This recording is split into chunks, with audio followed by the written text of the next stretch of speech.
And welcome into the Monday edition. Robby and Rexrode, 102.5 The Game. Robbie Stanley, Joe Rexrode, Ian Safar here with you on this Monday morning, live from our Busy Bee Plumbing, Heating, and Air Conditioning Game Nashville studios, home of the $99 yearly Beehive membership where the buzz is always about great service.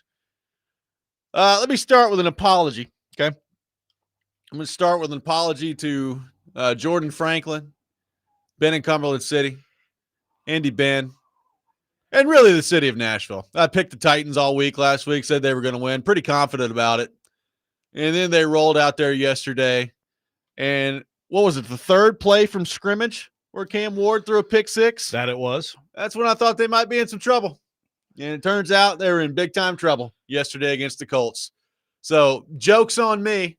I deserve all the ridicule I'm going to get today for picking the Tennessee Titans to take down the Indianapolis Colts last week, Joe. Well, I think that's good accountability on your part, but I want to follow that up with a question. Okay. And I think it would be the question that they would ask you, which is, okay, you were wrong about this pick. You tried to inspire the Titans. I did. It did not work. Somebody has They to. are beyond help. Yeah. But do you now think the Colts are good? Are you willing to say the Indianapolis Colts are a good football team at this point, as they are 3-0 and alone in first in the AFC North? All right. Oh my God, just to the AFC North. We're the South. You know what I'm saying? Yeah. Yeah. I mean, it looked pretty darn good through 3 weeks. I mean, the problem, the mental hurdle I'm having a tough time getting over with them is Daniel Jones is their quarterback, and I've seen years of Daniel Jones play quarterback, and it's not good. So is he that new guy? Is he this the year's new guy? reclamation I mean, he guy, looks like it so far. Like it's been 3 weeks of pretty high-level football from him. So, yeah, they look pretty good.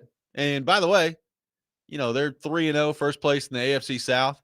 Texans lost to the Jags yesterday, which means they're 0-3, right next to the Titans. So, is this going to be some 2-horse race between the Colts and Jacksonville all season long in the AFC South? Did not see that one coming. No, either did I. And I think it's really nice that we can talk about something else but what an absolute bleep show the Titans are, which we will that's all we're going to talk about. Which we will delve into here for an entire show. Well, how are you? You all right? Yeah, I'm good, man. Yeah, that's thanks. good. Yeah, I'm okay. Even after watching that game yesterday, you doing fine? Yeah, I mean, it's in all seriousness, and we talked some about this last week, but I mean, September 22nd and the season's over. Yeah, it's very depressing. But you know what? We have the Vols. We have Vanderbilt. We have, as someone on the text line said, we have the Preds. The Preds look great in preseason. And, yeah. How about that? Forsberg lighting it up. Way to go, boys. And we also have Cam Ward, Io Manor. I like him. So I mean, there's two rookies I like. Yeah, and then everything else is what it is, yeah. which is pretty bad. Yeah, it is. Ian Safar, how we doing? What's going on? Doing great, How's thanks. life? It's doing good. Not a great week for me in football, though. Titans good. About time. I know. Yeah, he was not- really. I mean, the house is yeah. going to get you at some point, man. Yep. Ooh. So picks not so great this week. Fantasy not so great this week. Ugh. Titans not so great this week. Not a great week in football, but we're doing great. That's good. Yeah. Please no one bring up the Detroit Tigers, by the way. What happened? I don't want to talk about it. They're going to absolutely blow it. They haven't won since They lost all 3 this weekend? Yeah. Oh boy. they got swept, and they absolutely blew it to the it's insane. It's insanity. I'm sorry. Why did I even bring it up? Yeah, I Now I'm in hadn't a paid worse attention, mood. you know, so I probably wouldn't have asked had you not Everything's brought even it up. worse but- now. As Predemption brings up on the YouTube chat, what a Monday is going to be. Titans fans going to be miserable. Joe's Tigers, Robbie's Packers. I mean, we've had a heck of. You just said everything real went nice bad job. for you this weekend. I mean, my goodness. Real nice job Yeah, yesterday. LaFleur. Browns, Looked huh? Great. Yeah, How it was about really that? good stuff. Schwartzy. Jordan Taking it to Love him. looked like he never played quarterback for. Awesome. Good stuff. All right. We got a lot to get into on the Titans front today. I'm just going to be honest with you. If you're related to Brian Callahan, you probably don't want to listen to this show. This is not going to be a very good show for you if that's the case.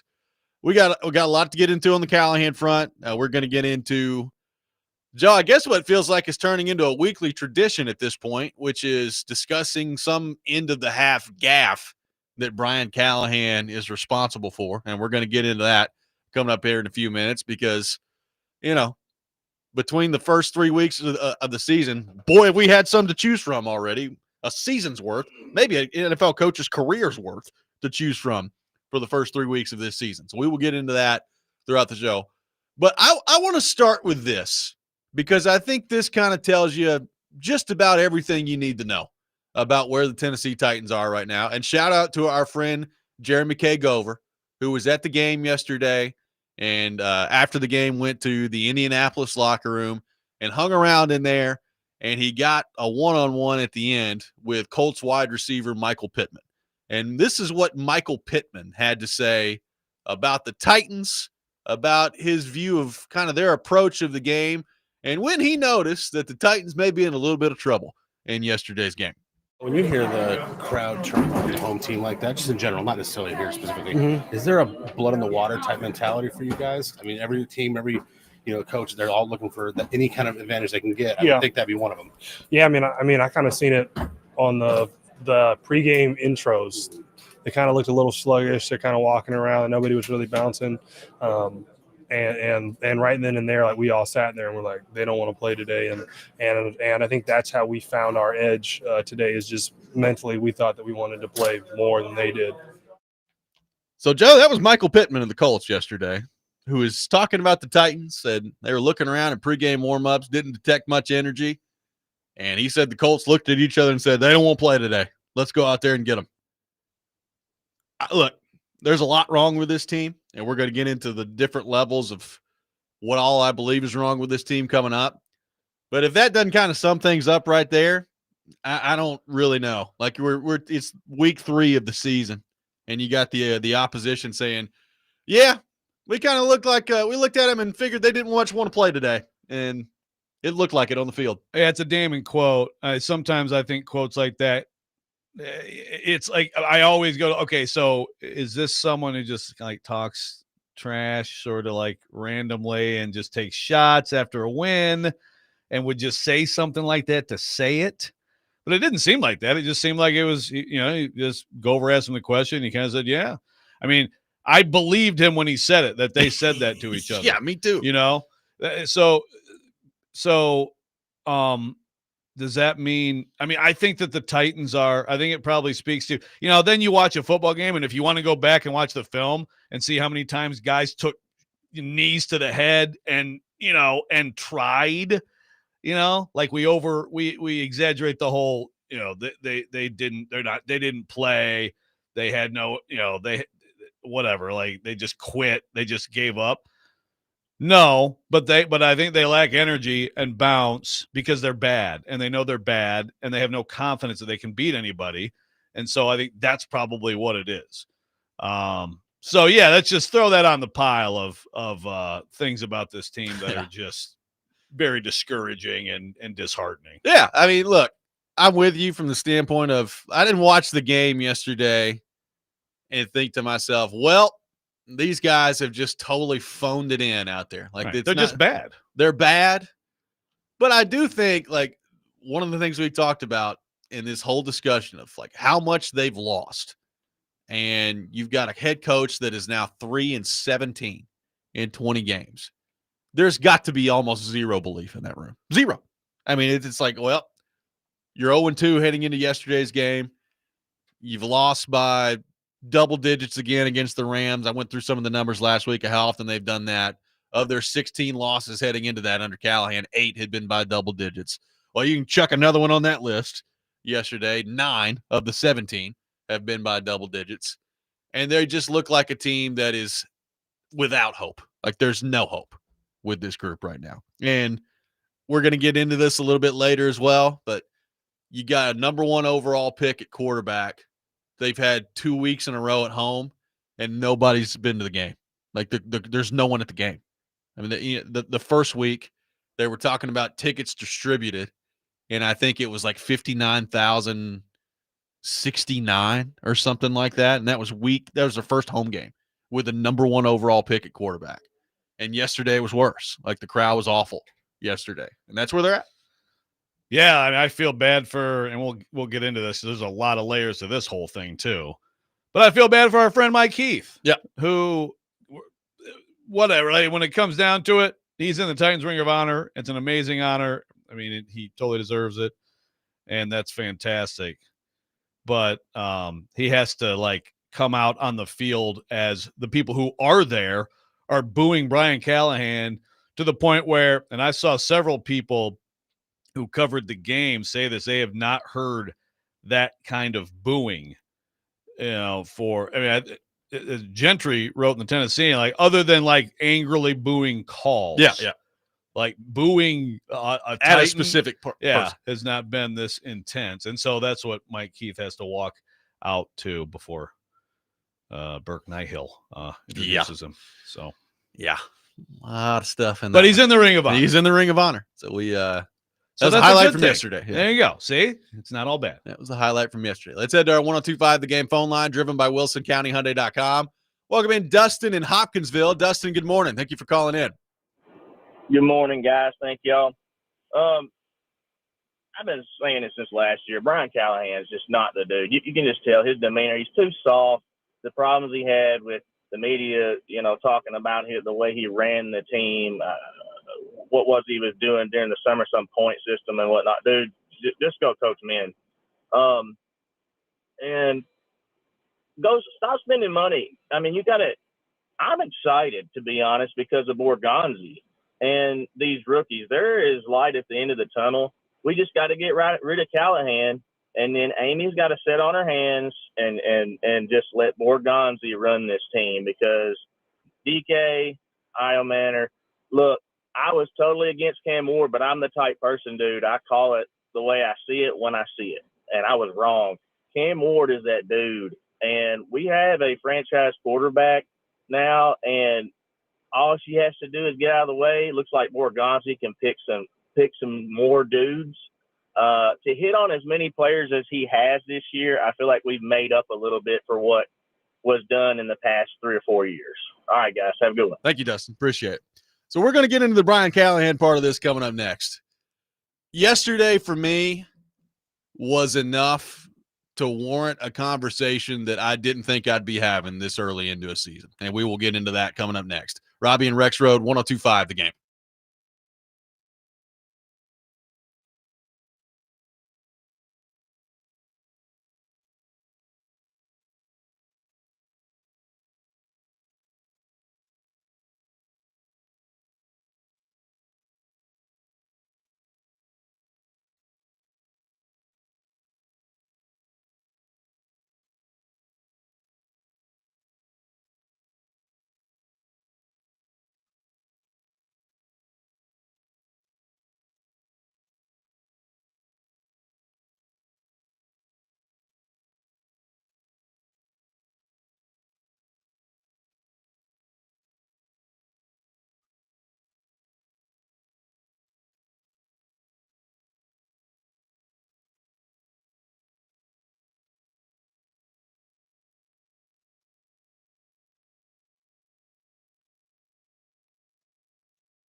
ready for it. Yeah, Hecker has 16 completions. Delay game. Oh, On the man. offense, that's a 5-yard penalty. 4th down. That's terrible. And I know it's still within his range, but you're making life a little harder now, aren't you? It's absolutely unacceptable. The fans are booing, and they should be. I don't know what happened. Hecker, the holder, was trying to get them to reset the play clock. But we just went Colts timeout, Titans timeout, Titans delay game on a field goal attempt. That might be a first. They may have had the wrong football out on the field. This is going to be the longest. This could be the longest field goal in Titans history. It's a 62-yarder from the near hash mark. Good snap, good hole. Kick is on its way, and it was deflected. It's going to be off to the left. It was deflected by Grover Stewart, who got his hand up.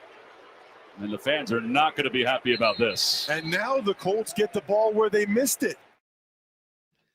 That's how it went down for the Titans yesterday. That was the NFL on CBS on the call there. Joe, it feels like it's turning into a weekly tradition about some end-of-half inexplicable gaffe from Brian Callahan and the coaching staff. So we all remember a couple of weeks ago against the Broncos where they had the ball in their own 7 and then decided, it was time to drop back to pass like you were John Elway back there and see if you could drive down the field when you hadn't driven down the field the whole day. So good stuff there. It did not work out well for the Titans, and they end up surrendering a touchdown to Denver right before the half there. And then yesterday, Joe, they got the ball. They called 5 consecutive running plays, which kind of showed you, I guess, that they were trying to play for the field goal there, which I have a problem with to start with. Yes, that's another layer to this. That's an important layer to start. So you're conservative as all get out, running the ball 5 plays in a row to set up the 4th and 1. And then the Indianapolis Colts kind of bail you out, like they call a timeout. So you've got the timeout. Apparently that wasn't good enough, so then you call a timeout. And then after all that, Joe, after a timeout by the Colts, a timeout by the Titans still have their offense out on the field. And then I guess halfway through that decide that, oh, wait, we actually do want to kick the field goal and try this 56-yarder or 57-yarder or whatever it was with Joey Sly. So let's get the field goal team out there. And by the time they get the field goal team out there and try to get set up, the play clock's running down, and both teams have just called the timeout, so neither one of them can do it anymore, and they take a delay game penalty, move the kick back 5 yards, and then, of course, Joey Sly misses the kick. The Colts go down and kick one. I don't, and I saw you tweet this yesterday, and I read it and out loud said, yes, Joe, you're right. I don't know that coaching malpractice is enough to even describe that from what we saw from Brian Callahan yesterday. And look, he got off the sideline, like he did the interview at halftime with CBS, and he started talking about the K-ball, and they couldn't get the K-ball in quickly enough, and that's why the play clock ran down. And I have no idea what happened with the K-ball and if the guy was standing where he was supposed to be and the ref didn't take the right ball or what happened on the play. I know this. I don't care.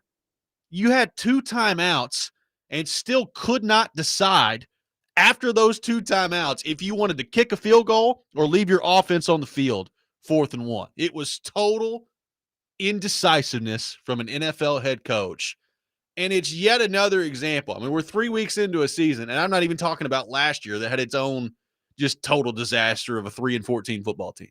We're 3 weeks into a season, and your head coach has totally jumbled halftime before the Denver game, didn't know the freaking rule in that game on a challenge, and now did whatever in the heck he just did yesterday before the half. That was just a total disaster that you do not see happen in the National Football League.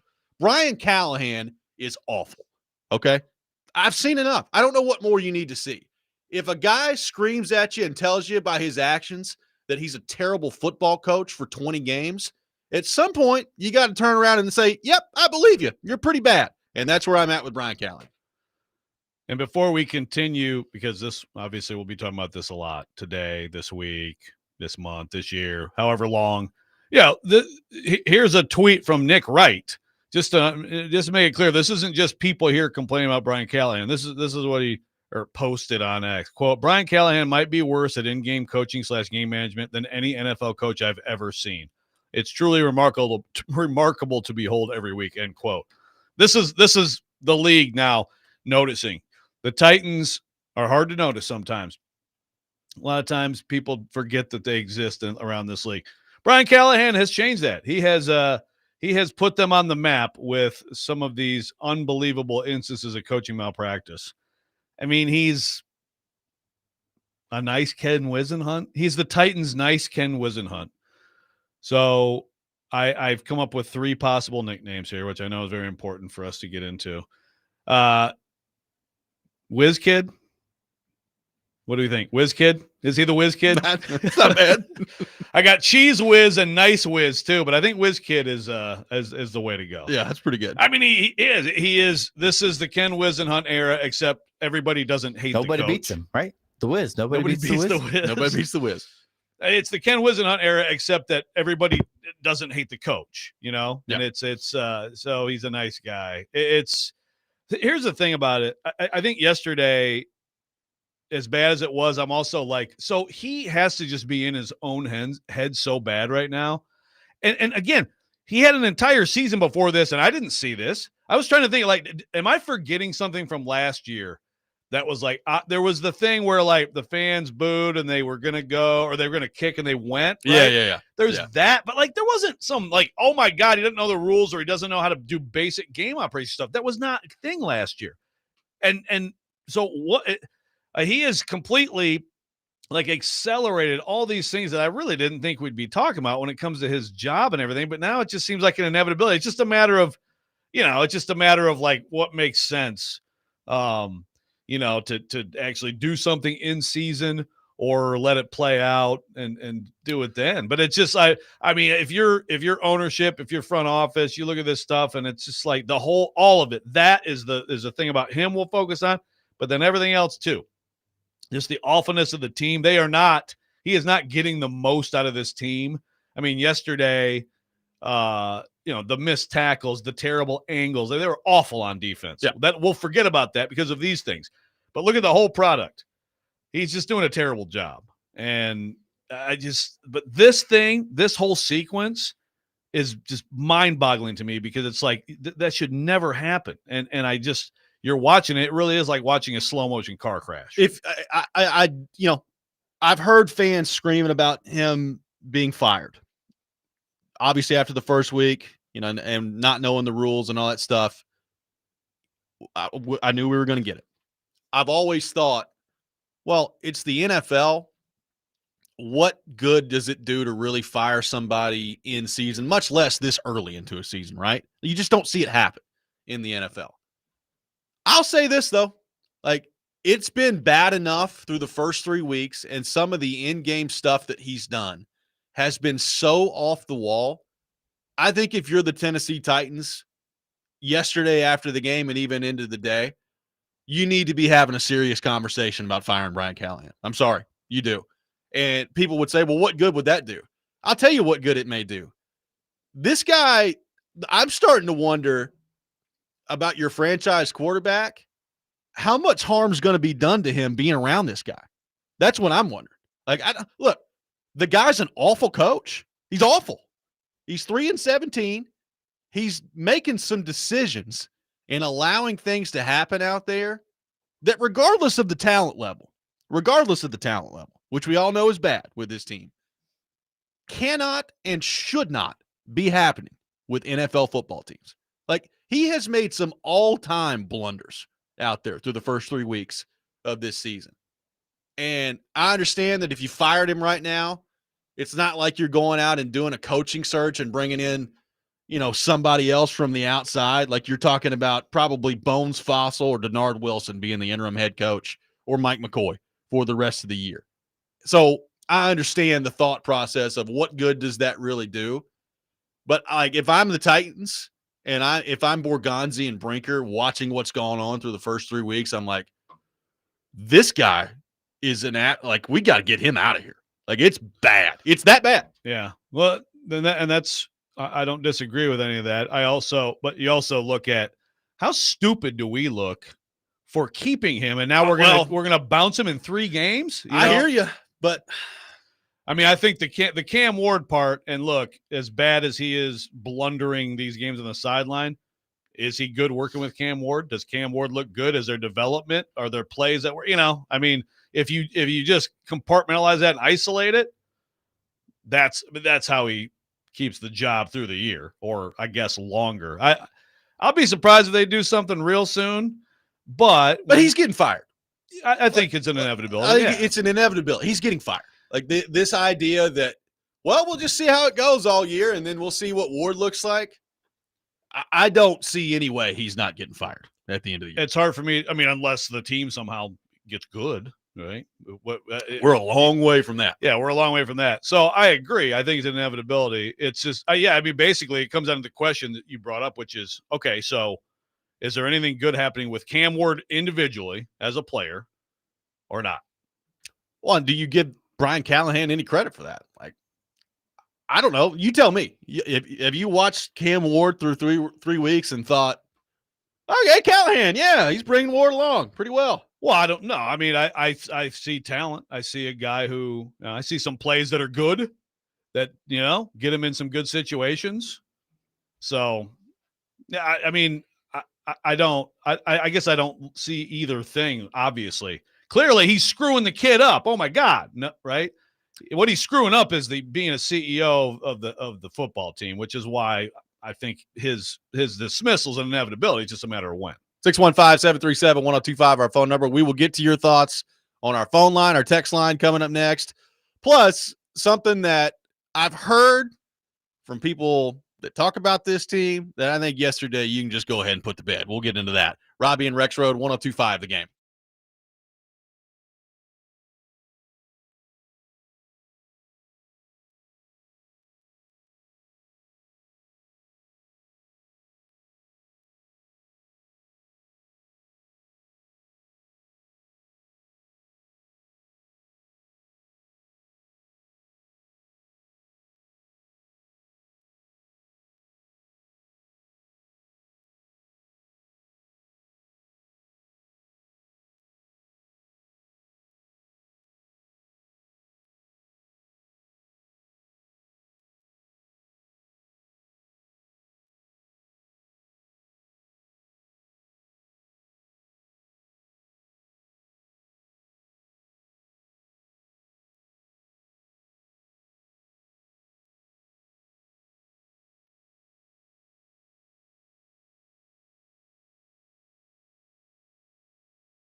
Welcome back in, Robby and Rexrode, 102.5 The Game, taking your thoughts on yet another Tennessee Titans loss, this time to the Colts yesterday. Titans fall to 0-3.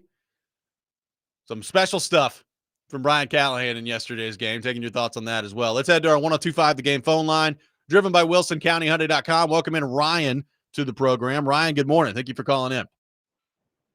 Hey, I don't know if either of you guys watched the TV broadcast, but Ross Tucker was spot on the analysis, and especially in the fourth quarter.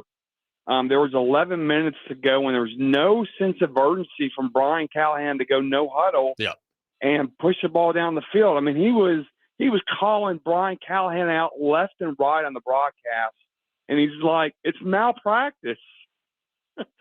Yeah. So did y'all watch the broadcast? Yeah, we saw it. Yeah. We saw it. Thank you, Ryan, for the call. And you know, these announcers, and I think Tucker does a good job, but for the most part, like, they're coach friendly. They're hesitant to really rip. I think especially a coach.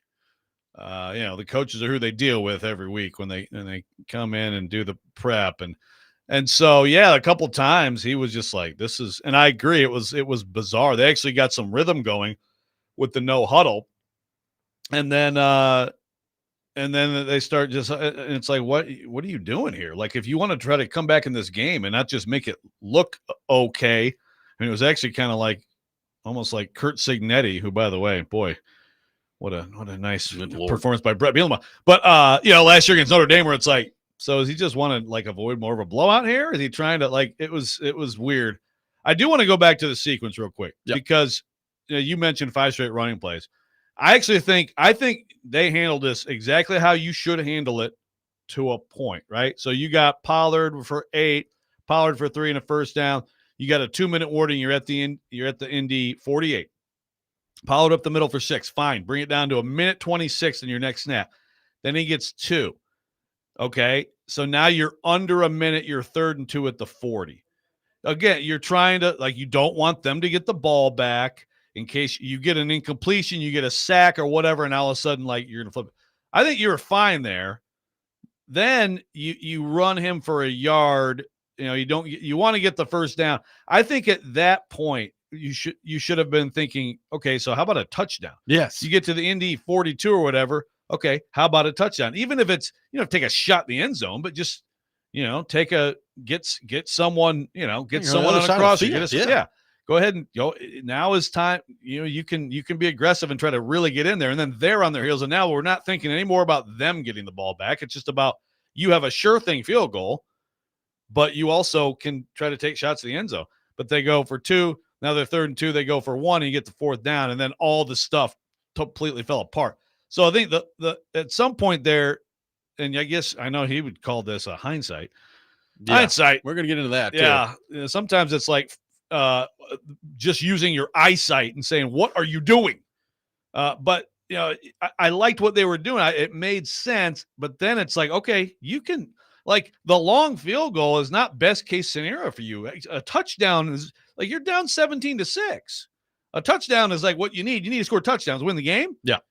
And that's where it started to come off, and then it completely, of course, just came off the rails. And I mean, that was just that whole thing. Then it really was one of the worst things I've seen operationally. Adam the text line bringing up Nathaniel Hackett and this coaching book, and there are shades of Nathaniel Hackett here right now with Brian Callahan. This was what Brian Callahan had to say in the post game yesterday about what exactly was going on when they were trying to figure out whether or not to go for it on that 4th and 1. Right. What happened on the field goal attempt? The delay game before halftime. Yeah, we went back. I was going back and forth, but we were talking about going for it or kicking it, and that's a kick that Sly's made, and a chance to make it a 17-9 game in that moment. You know, it's a hindsight thing. If you go for it and get it, great. If you go for it and don't, you know, then you're in the same spot. And thought we had a chance to get points there. You know, Sly's been really reliable from deep. He's a bit of a weapon for us, and he's been that way thus far in the season. And then we went to kick it, and they were waiting for some operational things to uncover, and, you know, just like to go faster. It obviously had no intention to take a delay game there. Didn't want that to happen. Obviously, it looks really bad at the end of the day, and that was not the intention to do that. So wanted to be able to kick it. So that was the explanation that Brian Callahan gave after the game. you brought up hindsight there, which again is like he's got to stop doing that. This hindsight, you talked about that in the Denver game too. Like, well, it didn't work. So, like, no, dude, you're an idiot. Stop making play calls there on your own 7-yard line. I don't need to see the outcome. Don't do what you're about to do. Yeah, exactly. Stop. Yeah, it's not hindsight. Don't do it. Well, and again, it's not hindsight, Brian, to have a Colts timeout, a Titans timeout, and to expect that maybe the NFL head coach knows what he's doing coming out of the timeout. It doesn't change his mind halfway through at that point. Like, it's that explanation. And I've been telling you, man, it's as bad as I've seen. It's as bad as I've seen at the NFL level. And that's where they're at right now with him. Yeah, I mean, he's got two. And here's another thing that happens because of this. So he has brought so much attention on himself, which I didn't expect at all. I didn't expect him to be good. Thought this season would be about Cam Ward, and and then you sort of you base it on that, right? Like, they're not going to be good. You just don't want complete coaching disasters, which is what's happened. And so then what happens because of that is, like, again, look at yesterday. We mentioned Mike Keith gets honored at halftime, and I mean, it is just because of Brian Callahan. It is so nasty and contentious and booing. Like, would the fans have been booing if they just were like down 17-6? Maybe a little bit, some smattering of boos because they're down 17-6 and their Colts just kicking their butt. But instead, it's just this focused, just anger at him and by extension at her, Amy Adams-Strunk, because she comes on the field to honor Mike Keith. Like, he has made it way more contentious and nasty and everything than it should be at this point. 0-3 is not shocking. No. But it's how you've gotten there and what things you've done or not done as a coach to get there. Well, let me say this too, because I've heard this, and look, we've talked about this to a degree. Everybody knows the Titans roster sucks, okay? Like, we all know this. It's not a good roster, and to your point, 0-3 is really not all that surprising. I had them beating the Colts. They didn't beat the Colts. I have no idea when they're going to get a win. Look, they may not get a win. I have no idea. But we all know their roster sucks. But their roster's not this bad, okay? And if you think it is, like, I don't think you've watched the NFL very closely. Like, they have a bad roster. They do not have a bad enough roster where they're not competitive at all. Like, they should be more competitive than they are. And I'm not saying they should be 2-1. I'm not even saying they should have won a game. But they should not be this bad. And that's a reflection of the coaching. I'm sorry. It is. Well, and Indy Ben, by the way, he's making sure to get at you. Good job, Indy Ben. Yeah, I deserve it. Yeah, absolutely. But, Colts fans might look at yesterday and say, I'm telling you, like, we got a squad. And maybe they do. I mean, the Titans did just play the Rams, who I do believe are really good. The Rams should have won at Philly yesterday. I mean, they blew that in so many ways. But that's a legit, really good football team. And the Titans were competitive with them. And I feel like somewhere along the way here, for a little bit. But I mean, like, it was like, but to your point, like, they have guys that you can go out there and hang with people. But then we have the Pittman conversation about seeing no bounce and energy. Yeah. And the overall, to me, the defensive performance yesterday will get not as much attention because Callahan has taken it all for himself. But it was bad. It was awful. Tackling, like bad angles, weak tackling. And it's like, it just feels like they're broken already. Yeah. So that has to go. I mean, that has to go to the coach. Has to. Let's head to our 1025 The Game phone line, driven by WilsonCountyHyundai.com. Welcome in Wes to the program. Wes, good morning. Thanks for calling in. What's up, guys? Appreciate you taking my call. Kind of two things, but one, piggybacking on what you just kind of talked about. Last year, I find myself just wanting the Titans to be the Panthers at some point with a young quarterback, new coach. And now I'm already finding that way again, where at least every few weeks they're competitive, they win. You see a coach who knows what he's doing, at least offensively, and they get a division win yesterday. And then two, I'm just kind of over the wide receiver conversation starting each year with falling for Traylon Burks and now Calvin Ridley.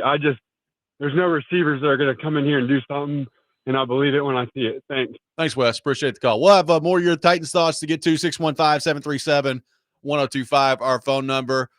and more on this roster conversation that we just talked about as well, because it's driving me nuts. We'll have more on that coming up next. Robby and Rexrode, 102.5 The Game.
Welcome back in, Robby and Rexrode, 102.5 The Game. Taking your thoughts on the Titans.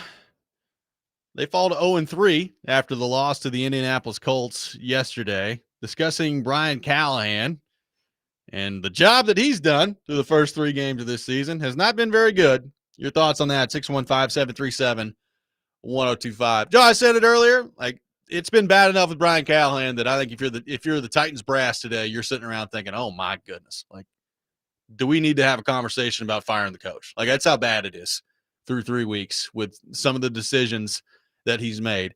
I want to read you something from TennesseeTitans.com and our good friend Jimmy Wyatt. Okay. He does his 6 things that stood out after all these games, right? So this is his number 1 thing after the game yesterday. Subhead, end of the first half. Quote, if you're looking for someone to rip the head coach or to question everything that's wrong with this 0-3 football team, then the team website isn't the place that you're going to find it. But I was sitting in my press box seat on the 50-yard line for Sunday's game, so I plainly saw what happened at the end of the first half, and I'd be lying if I said it was anything but a mess. The Titans, down 17-6 at the time, seemed content with going into halftime with a long field goal attempt, but they botched that by being indecisive, which ultimately resulted in a timeout, a delay of game, and then a missed field goal. If I'm doing a 6 things that stood out from the game, it would be irresponsible not to mention this sequence because it's impossible to ignore. Making matters worse, the Colts got the ball, quickly got in position, get a field goal of their own. It was the low light of the bad day. That's on the team website. Dang. Yeah. Oh, if you're looking for somebody to rip the coach, I'm not going to do that, but I saw it. I saw what happened. But let's talk about what happened there. Yeah. Whew, my goodness. Brian Callahan. It is it's ugly. I got Adam from Portland here saying he's what is he going on strike unless they fire him today? Is that what Adam is saying here? I can't keep up with the text or the messages today. I knew this was going to happen. Yeah. Trying our best here. They're coming fast and furious. But to that point, end of the day, like realistically, do you think that Brian Callahan might be fired today? No, I don't think he's going to get fired today. Would it totally surprise me if he did? No. That's where I'm at with it. Like, it's been that bad. Like, I think I have no idea. This is going to fall into the no duh category. There was all this noise about, the Titans gave consideration to firing Brian Callahan at the end of last year. And I was like, well, yeah, they were 3-14, and they just fired the general manager. So I would hope that they gave some consideration to firing the head coach and starting all over. New GM, you're about to draft a quarterback. You consider it, of course. Everybody would. But they didn't do it, and they decided to bring him back. But it has been egregious through 3 games. And again, I understand that the roster is bad. Nobody's expecting the Titans to go make the playoffs. But I think some people are acting like this is like the worst roster in the history of the NFL. And it's not. It's not even the worst roster in the history of the Titans. Like the Wizenhunt teams had a worse roster than this. And we all know how bad the Wizenhunt run was. But this group should be more competitive than this. They should be more competitive than this. Even if they're not winning, they should be more competitive than this. It is a horrifically coached football team. Horrifically. And to argue otherwise, to me, is just intellectual dishonesty if you're doing that out there. Yeah, and again, I think that we talk about what players, the whole playing for a coach, that's all a bunch of overblown, that's not reality. But if your players on a team, you want your coach to be competent. And so we talked about this after the first week, but now I think especially at this point, guys in that locker room they should be mad at him. They should be pissed off just like the fans are, the guys in that locker room are sitting there watching their coach make it harder for them to win. Now, they weren't close to winning yesterday. No, but I think that may all kind of go together a little bit, and then you wonder because that's where, to me, like, I don't think he'll be fired today. I'd put it at like 95. I don't think he's going to either, but it's a conversation. I think now I'm more open to. I never really bought that it would even be in season. Now I think it's certainly on the table. But again, I think it's a few weeks down the road if it keeps going like this. But if it's like, and again, let's say he never has more of these blunt. It's hard to do. It's hard to do operational stuff that the entire league looks at and says, "What the hell?" We were getting texts from Charles yesterday. It's like, What is happening? Yeah. So let's say he can avoid that. Right now, he's 2 for 3. 67% of games he's doing something that takes all the attention from everything else. It's so bad. But even if that doesn't happen, if that team that we saw yesterday, again, I'm looking at the defense. And I'm saying they were bad. They were bad. And they looked competitive to me in the first 2 weeks, right? They looked stout. They got flaws and all that, but okay, they can keep you in games. If that continues, then at some point I think you do, again, lost the team. Sorry, as I punched the mic. I don't know. That's not really what it is, but having no belief in him and having no belief that you can be successful, I think that's a real thing. And at some point it may just the change may have to be made because the negativity is, look at where it is now. Yeah. I mean, the next time that guy steps out on that field, I mean, these fans are fed up, and I don't blame them at all. Let's head back to our 102.5 The Game phone line. Welcome in Jared in Spring Hill to the program. Jared, good morning. Thank you for calling in. Hey, good morning, Robbie. I want to highlight a point that you talked about the conflict of bringing him back and whether or not one person besides Brinker, Borgonzi, if there's a divide or whatever. I expect that to really get ramped up after this week. And I'm interested to see how that goes because just as, kindling on the fire here. Also, too, if I am the Titans trading anybody, all right, Simmons, he can go. Ridley, look, he can go too. But I don't know what you're going to be able to get out of him. But history has proven that if the Titans player leaves here, he goes somewhere else, he's going to produce. So I'm doing anything that I can to just wave the white flag, admit some wrong, because Brinker and Borgonzi had to foresee this at some point. Anyways, I got to go. Tighten up. Thank you, Jared. Did they foresee this? I think by the comments that Brinker and Borgonzi had before the season, they knew it was probably going to be a rough year, right? Like they knew that they weren't going to win a whole lot of games. I would be hard pressed to believe that they foresaw this. Like if they foresaw this, then the coach wouldn't be here. Again, he did not have this crap last year. They were bad. There are fair questions. The offense, why did Bill Callahan make more of a difference, et cetera, et cetera. He didn't have any of this stuff in 17 games last year. So, no, I don't think that they said, do you think that our coach will be the laughing stock of the league after 3 weeks? I don't know. What do you think? Yeah, it's possible. No, I think they're shocked, just like everybody else. And again, I'm shocked because it's like clock stuff, some of those little nuances that are very important. I never thought that was a problem for him, even play call, whatever. It's just like, is he good enough? Now it's like, how bad is he? Yeah. That's how the conversation is flipped. Yeah. I think they're shocked. Let's head back to our phone line. Welcome in Mark in Nashville to the program. Mark, good morning. Thank you for calling in. Hey, how you doing, Robbie? Joe, good morning, What's y'all. up, Mark? Got a couple of things to say. Why are you shocked, Joe? Bad roster. You had a coach that never called plays. The previous caller, West, said that, he was talking about Canales over there at Carolina. But, Joe, Canales was a true offensive coordinator for Tampa Bay Bucks. And he was a quarterback coach before that. So, yeah, he had called plays and whatnot. So that's why Carolina's having success. But I'm shocked. I'm shocked that he's making these mistakes. That has nothing to do with whether you called plays before or not. Like, he's making mistakes that are like basic, all-time gaffes. Yeah. That's shocking to me. Yeah, I understand that. Yesterday Pittman had a good game. Taylor went for 102 yards. The defense got gashed. Jones went over 200 yards passing.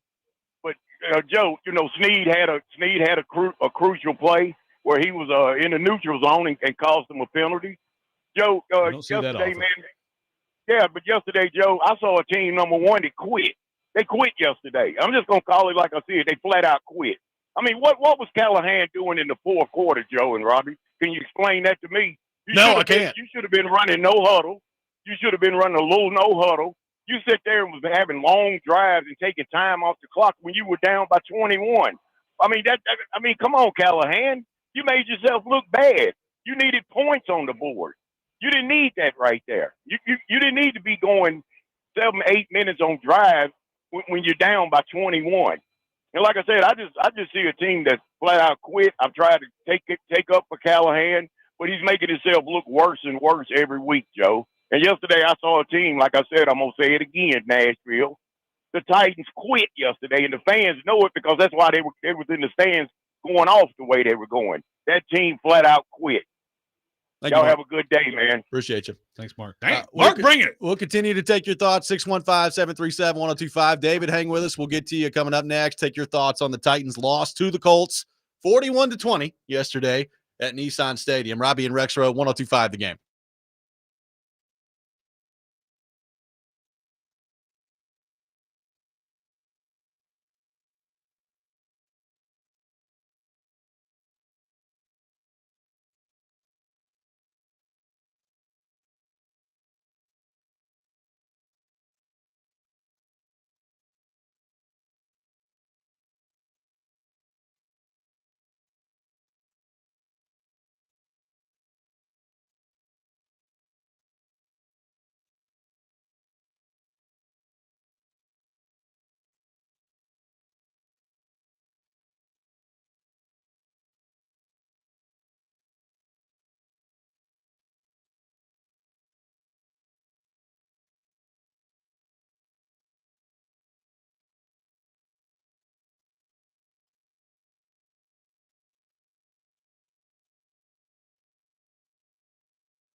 Hour number 2, Robby and Rexrode, 102.5 The Game. Robby Stanley, Joe Rexrode, Ian Safar here with you on this Monday morning, live from our Busy Bee Plumbing, Heating, and Air Conditioning Game Nashville studios. Home of the $99 yearly Beehive membership, where the buzz is always about great service. Titans fall 41-20 to the Indianapolis Colts, and they dropped to 0-3. Brian Callahan, 3-17 through 20 games as head coach of the Tennessee Titans. Taking your thoughts on that. Let's head to our 102.5 The Game phone line, driven by WilsonCountyHyundai.com, and welcome in David in Portland, who has been waiting patiently. David, good morning. Thank you for calling in.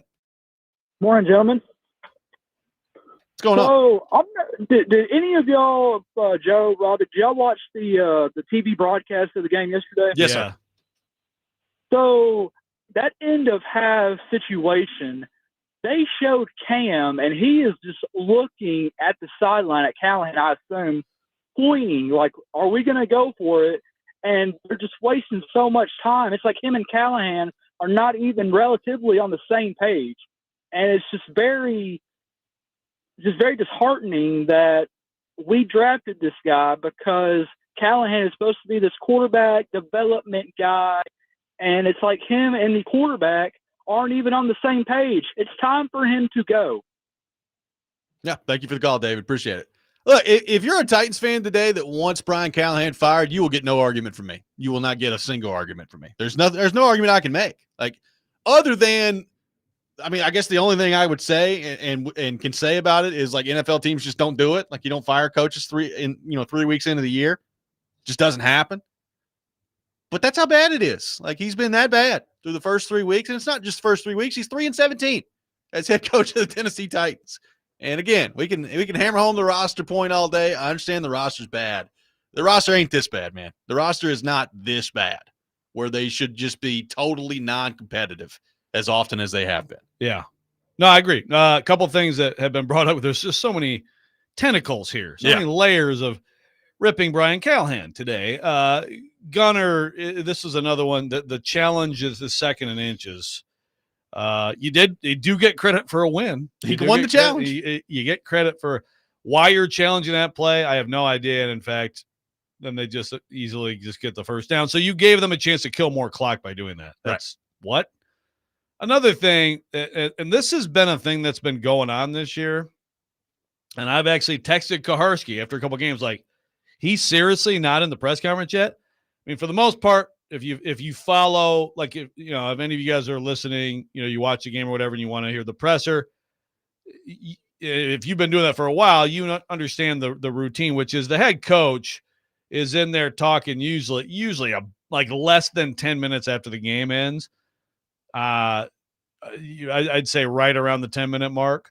And Brian Callahan has just been, I assume it's his own little silent protest because everybody's so negative around here, this negative Nashville media. Yeah. But he's just been slow playing the hell out of it, which he did yesterday, which Kaharski tweet says, you can't complain about Titans not being accountable. Guys like Arden Key, Peter Skronsky, Calvin Ridley, Tony Pollard were all out of the locker room before it even opened to media. The wait was unreasonably long. So when the coach does that, then guys get out and don't talk. And it's just not how it's supposed to be. That's why the NFL has these rules. And it's just another, to me, it's soft. It's unprofessional to me. But yeah, it's definitely soft. Well, it was funny. It's funny you bring up the press conference because, I was like you, sitting there waiting forever for him to step up to the podium yesterday, to the point where I was like, did he get fired after the game? Like, did they just walk in the locker room and fire his ass right after the game because he's taking so long to get out there? I don't know. Did the Lane Kiffin, but with no runway. Yeah, and then he finally got out there, and I was watching the press conference on YouTube, and I guess, like, during live events on YouTube, there's like an AI generated chat summary that explains what's going on in the chat. Here was the chat summary that AI put together while Callahan was talking. Viewers in the chat are expressing extreme dissatisfaction with the head coach and his game management. They're calling for him to be fired, citing poor play calling and decision making during the game. Pretty succinct. Well done. Very accurate. Good job, AI. All right. Titans could use an AI coach. Yeah, that seems about right.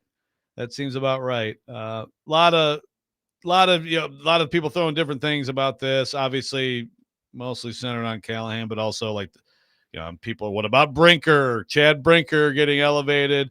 But Mike Bergonzi, they've got some guys he's picked that look pretty good. They also have, Femi, their second round pick continues to.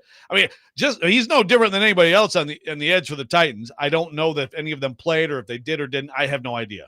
I never saw them do anything the entire day. They had 2 quarterback hits yesterday. And by the way, so Jihad Ward had 1 quarterback hit and Arden Key had the other. Oh, Key did have a hit. Okay. I did not know that. Good for him. Yeah, so bless you. Thanks. It's like Callahan's the only person to go. Brinker needs to go as well. Okay, I don't know. Brinker is getting promoted through all this stuff. Frankly, I don't know who's doing what. Maybe the good choices are Chad Brinker. The bad choices are Mike Bergonzi or the other guys who are here in the front office who used to be GMs. I have no idea. Again, it's like this whole we don't really know who does what. We don't really know who should be accountable for this or that. We just know, again, it goes to the top with all of this. But the first order of business, whenever it happens, is figuring out the coaching situation. Yeah. It's that bad. Let's head back to our 102.5 The Game phone line. Welcome in Adam in Portland to the program. Adam, good morning. Thank you for calling in. Dude, all right, so I was talking to Ian about this.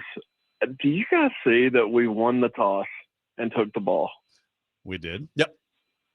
They never do that. And that used to be, by the way, just real quick, let me cut you off, Adam. I'm a certain age.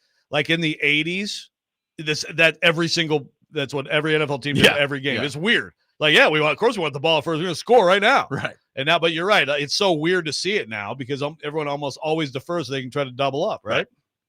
Well, it just goes to show, dude, like the 80s. Which one of the Callahans were coaching in the 80s? The only way this works is if he's had that conversation with him, like, you know what, Dad? You know what I'm going to do? Like, nobody else would do that because they know statistically you're more likely to come out sharper in the second half than the first half. But that just goes to show before they even kick the ball off that our coach doesn't know what he's doing, dude. Like, and this is my question, I guess, and this is what I'm going to be thinking moving forward. Does Amy care, or does she know what she's doing? Does she know that he should have challenged Alec Iamener's elbow? Does she know that he's not supposed to take a timeout after a timeout and then get a penalty? Like, I'm just wondering if Amy has a clue, or if she cares, or if she's just counting her money. Like, do you just care about money, or do you love the team? Do you love football? Do you understand that this is the dumbest coach in the history of football? Like, I've never seen a dumber coach. Every decision he makes is an awful decision. His dad sucks. Like, everybody fire his neighbor, fire everybody that's associated with him. Like, at this point, if you've met Brian Callahan, I want you fired. Like, except for Bones Fossil. He's the one that gets the immunity of this, but he's the only one. Everybody else has got to go. There you go. Thank you, Adam. Appreciate all it. of Nashville media fired also. Why are you trying to fire us, Adam? Fire his neighbor. My goodness. Yep. Fire his pharmacist. The postman fired. Man. Let's head back to the phone line. Welcome in Brandon to the program. Brandon, good morning. How are you? I'm good, guys. Can y'all hear me okay? Yes, sir. I just want to know, where was the logic in hiring a coach from the Bengals coaching staff?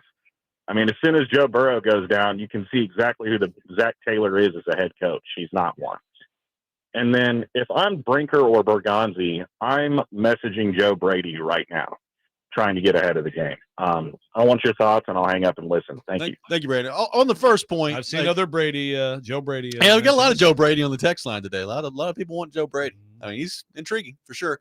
Got a good quarterback. On the first point, I mean, again, like we've talked about this, I don't think Brian Callahan becoming an NFL head coach is really that out of the ordinary, right? Like, it was a good offense in Cincinnati, and I realize he hadn't called plays before. There are other coaches that had not called plays that are doing a really good job. Look no further than Kevin O'Connell yesterday and what he did with Carson freaking Wentz coming in. Right. That, he had never called plays before. I think McVay let him call plays in the preseason. Like, that's where he had called plays. I mean, let me jump in the car here. So you're saying Joe Brady. Fine. I think Joe Brady's probably good. But so Joe Brady, kind of a beneficiary maybe of Josh Allen being the quarterback there. I mean, maybe a little bit. And by the way, they've never even been in the Super Bowl. Brian Callahan, as an offensive coordinator, was at a Super Bowl. So you could sit here and say now, I mean, look at Brian Callahan. He's failing miserably as a head coach. But So I guess you can go back and say you can't give him any credit for Burrow, but then that's the same logic that you would use to hire Joe Brady. Yeah. It's the same logic. Yeah. He's an offensive coordinator for a highly successful team with a great quarterback. Does he get credit for the quarterback or not? Right. I mean, the logic was we shouldn't revise the history on this. The logic was sound. Totally sound. And they bombed it. Yeah, I mean, they happened to pick somebody who cannot do it. He can't do it. And that like you said, it's I think we've moved past the if he's going to get fired. It's now when. Like, when is Brian Callahan going to be fired? Is it going to be now? Is it going to be in 6 weeks? Is it going to be all the way to the end of the season where we have to suffer through this for the next 14 games? I don't know what the answer to that is, but they struck out on Brian Callahan as head coach. 615-737-1025. You know, they bring up Amy Adams Strunk. Adam brought that up, and there's a point on that I want to get to coming up next. By the way, she was there yesterday and got a front row seat for all that, so we'll get into that. Didn't say anything, though. No, she did not, which is par for the course. We'll have more on that coming up next. Robby and Rexrode, 1025 The Game.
Welcome back in, Robby and Rexrode, 102.5 The Game. We'll have the Rex Rant with Joe Rexrode coming up later this hour at 7:45. Corey Curtis from News 2 will be with us at 8 o'clock. We'll get his thoughts on yet another Titans loss to the Indianapolis Colts. I got some tickets to give away, a pair of tickets to the Music City Madness as Tennessee takes on Illinois at Bridgestone Arena coming up on Saturday, December the 6th. Be caller number 5, 615-737-1025. Caller 5 will win a pair of tickets to see Tennessee take on Illinois at Bridgestone Arena coming up on Saturday, December the 6th. Some people brought this up. We talked about it earlier, but quick review of the Mike Keith thing. Good for him to get in the Ring of Honor. It's awesome, well-deserved. The timing could probably be better in terms of, I mean, look, everybody knew this season was going to be rough, right? Or for the most part. But the thing is, it's just too bad for him that Brian Callahan does something that earns just vicious boos from the whole stadium right before they bring Mike Keith out. Yeah. Which of course Mike Keith knows how it goes. But then I find it very odd. I understand that Amy Armstrong understands that she at this point is getting booed by these fans because she understands how she's mismanaged this franchise. And everybody else knows the score too. And so that her decision to not be the one to introduce Mike Keith, I think is probably a direct reflection of just not wanting to be booed. Yeah. But I think it's almost worse when you have Burke Nihill do it. And I feel like there's, first of all, the other people you could have chosen there, but regardless, and then you still have to sit there and take these boos. I just think it's cowardly and it's just a bad reflection of the franchise. And again, everything with this whole mess starts there. Yeah, I mean, and that's kind of exactly where I'm going with this. Of you got the combination of a few things going on right now. We all know, and we don't need to relitigate right now, Amy Adams Strunk and the decisions she's made over the last few years. We've talked about it a billion times. But right now, you've got a number 1 overall pick at quarterback that should be like Joe. I remember when Vince Young was drafted. I mean, heck, I remember when Jake Locker was drafted and when Marcus was drafted. It was like, franchise quarterback. Let's go see him. Let's go watch him play. And, when you're drafting quarterbacks that high, your team was pretty bad the year before. So it's not like there was, we're going to have a great football team this year. But people wanted to go watch the quarterback. Nobody's going to the game through the first 2 weeks. Have you seen the crowd shots? It looks awful. Like there's no one there. And you're talking about the first 2 weeks at home in Cam Ward's career, and nobody's showing up to the stadium. Now, with how expensive everything is and what a mess it is downtown and all, I don't really blame people for not going, but it is the number 1 overall pick, and you can't get people to show up in your stadium and watch the games. So you got that going on where no one's watching no one's showing up at the stadium watching the game. You got the record and how bad they are. And now you've got just an absolute clown show that your head coach has put on display for the first 3 weeks. And I wonder, as I saw the video of Mike Keith's thing yesterday, and Amy Adams Strunk is in the background. Like she saw all this. Like she saw the just mercilessly booing the head coach that went on. Brinker saw that. Borgonzi saw that. Like, what are they thinking right now when you're talking about no one showing up to the game? Your fan base is in some ways kind of checked out 3 games into a season. And your team might be too.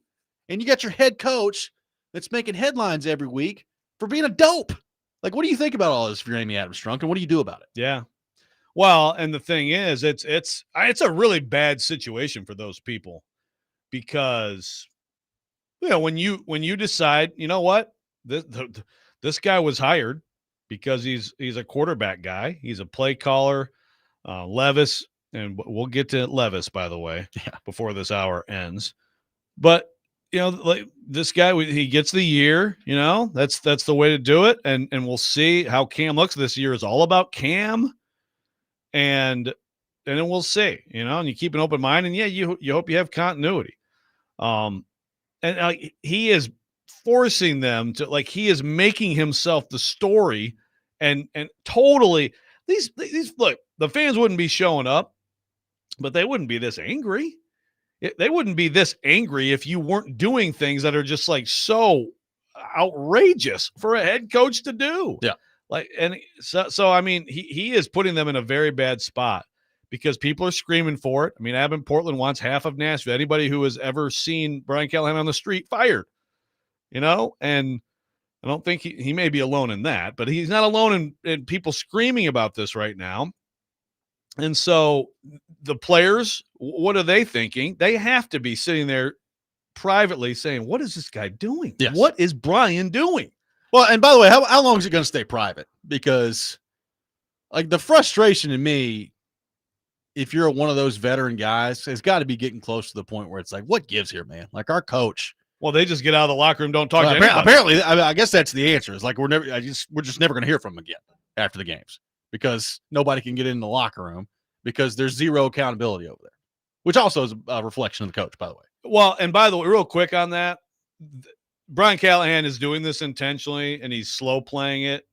Someone above him needs to tell him, dude, stop doing this crap. Yeah. Be a professional head coach. You go in, you talk to the team real fast, you go to talk to the media.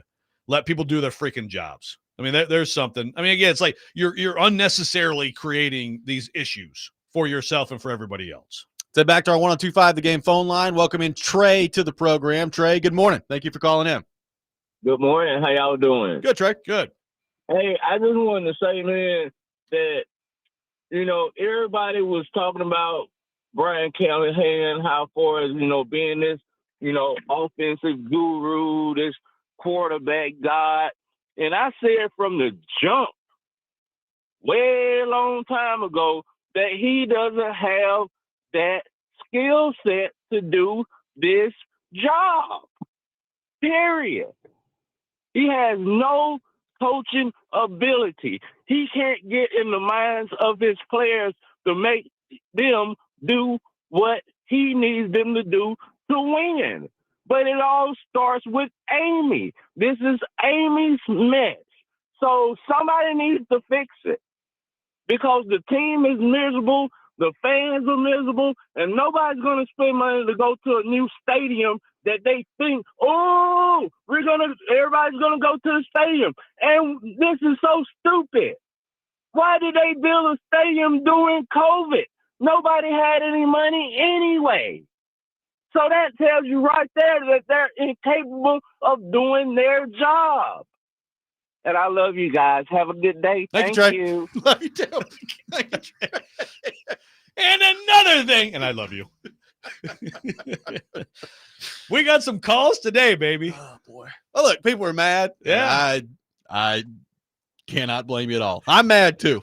Like, sitting there watching that crap, I'm mad too. Like, it's awful. Why? Like, it's just absolutely terrible. We get 14 more games of this. Yeah. We get to talk about the games. Excited. Let's head back to our 102.5 The Game phone line. Welcome in Gil to the program. Gil, good morning. We love you even before you get started here. What's going on?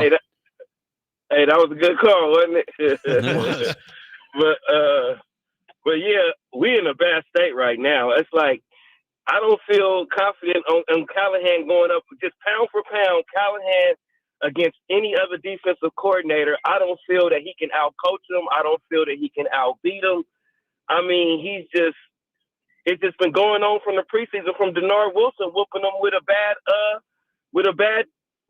bad defense. I mean, this team here right here, I've seen worse Titan teams play better than this team right here. And I think the players and everybody figured out Callahan, and Amy, she's going to have to figure this out because you brought him in after being the worst coach in the league last year. We had the worst record. So we came in as the worst team, and we don't see no progress from being the worst team in the league. And I don't even think he's the best coach on our team. He's probably the worst coach on our team, actually. Callahan, out of all different positions, I feel he's the worst coach on our team. So we're going to have to ride it out this year. Amy, you picked him, but next year, y'all going to have to start looking for a coach now. We need the right coach next year to go with Cam Ward and move forward, or it's going to be miserable moving into the new stadium. They should have Thank you, Gil. Thank you, Gil. Like Callahan, they should figure this out. They should do like sack races, like Callahan against like the youngest quality control coach, and then see if he loses. You are the worst coach in the whole franchise. That's what they did in the summer, right? Field day. Yeah, Let's do our tug of war out there. Oh, see if that pays off. Won't take any penalties. Red Rover. They're taking Send the whiz kid right over. 6 billion penalties to begin the season. It's good stuff. I mean, look, this whole thing on the coach. There's this old popular saying that gets out there sometimes. I've seen it on TikTok. when somebody tells you who they are, believe them. Mm-hmm. That's where we are with Brian Callahan. He's an awful coach. Like we got 20 games worth of evidence that would suggest that he's a terrible head coach.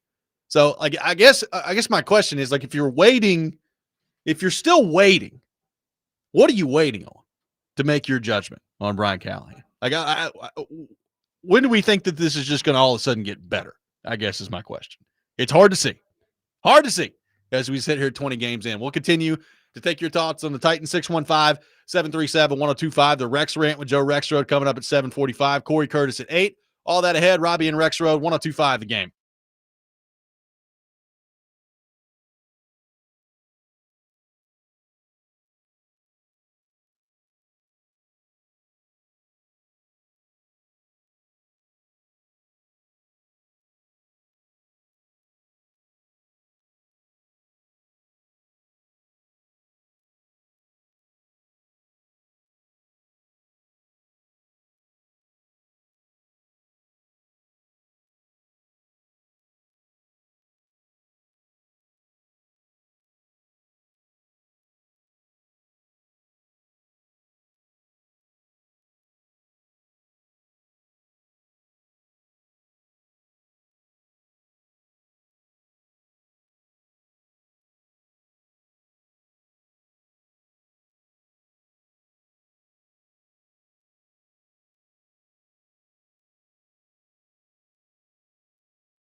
Mondays were made for Macero, big screens, bold flavors, and all the football action from queso to kickoffs. This is how Macero does game night. Macero Football Mondays in 12 South.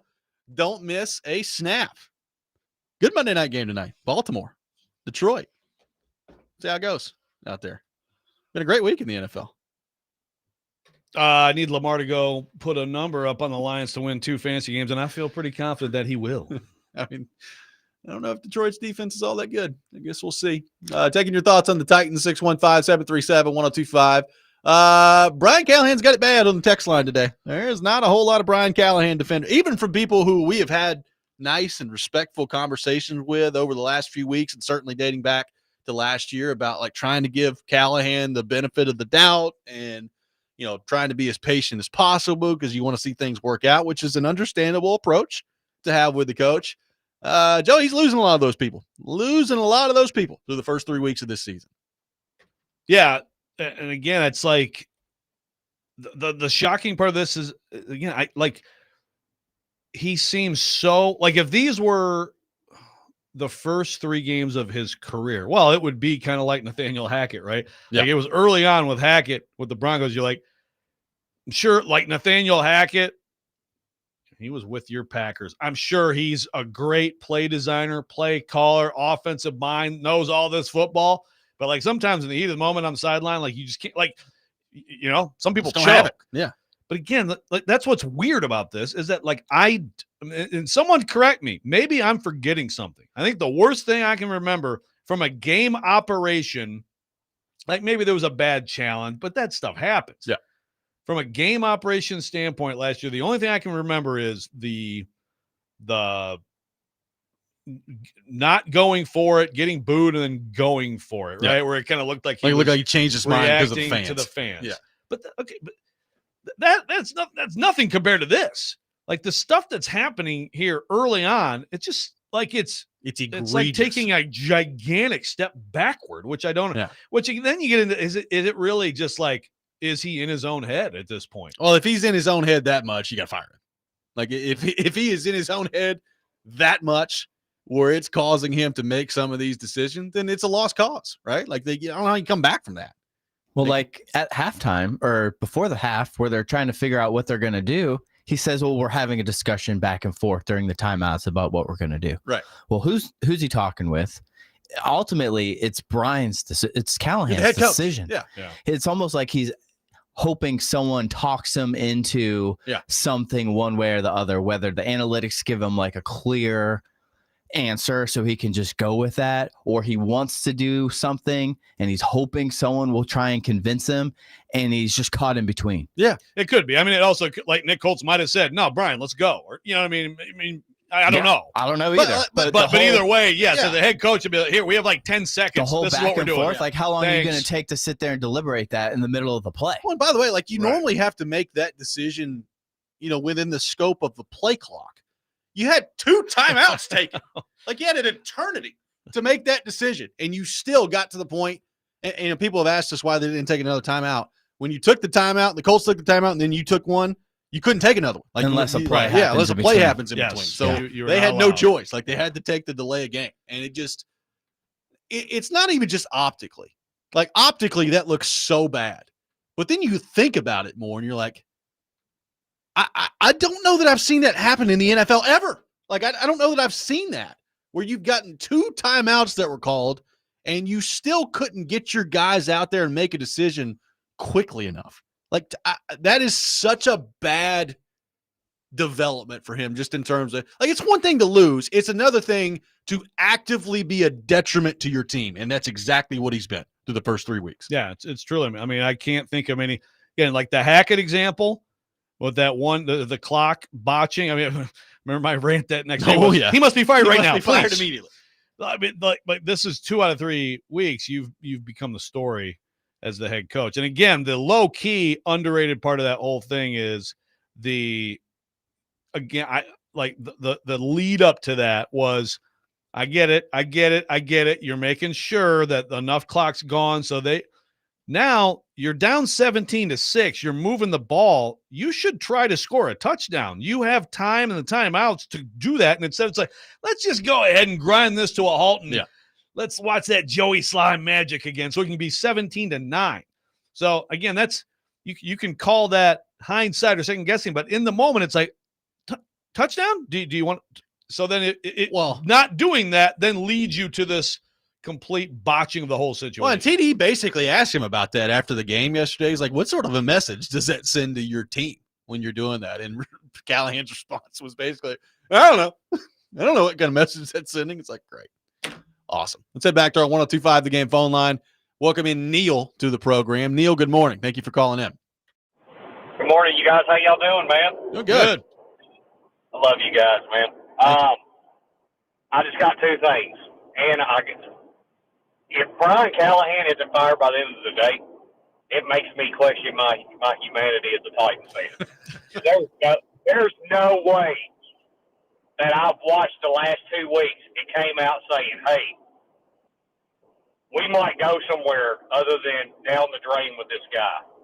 And he's a nice guy.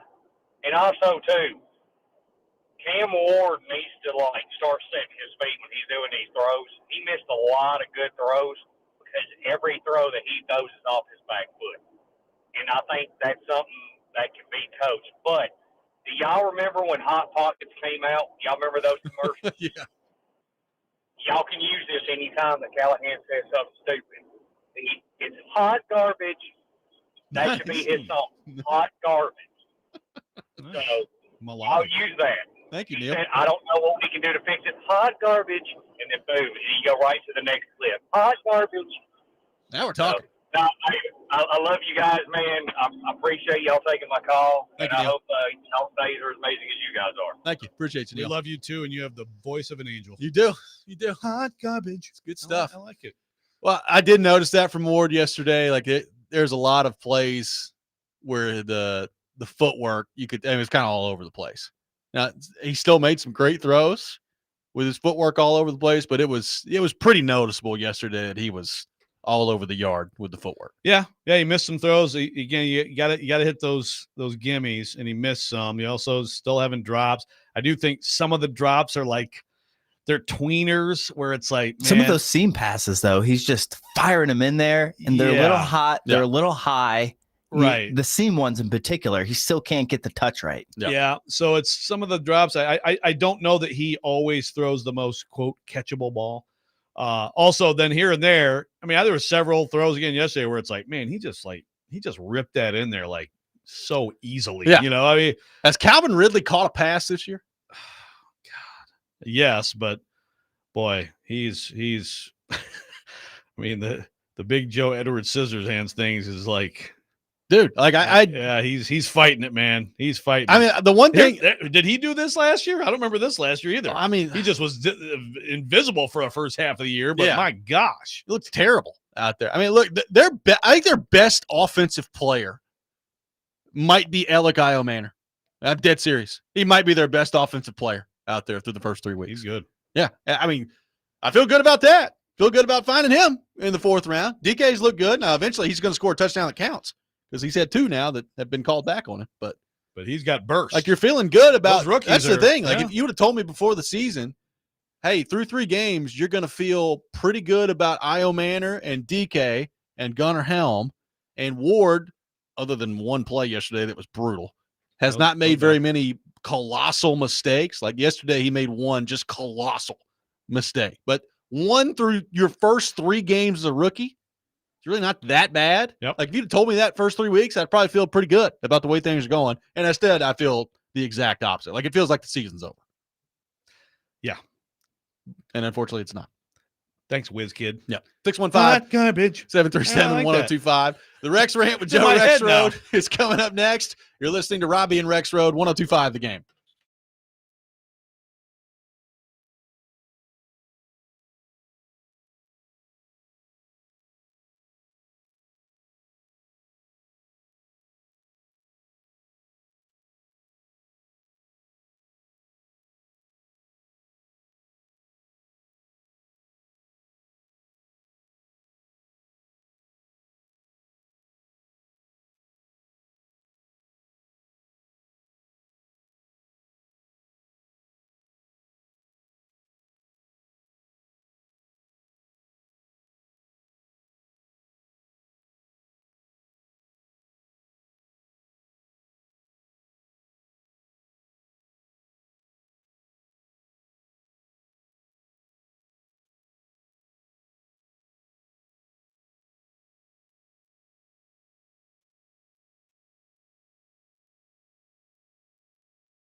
Sometimes he wakes up on the wrong side of the bed.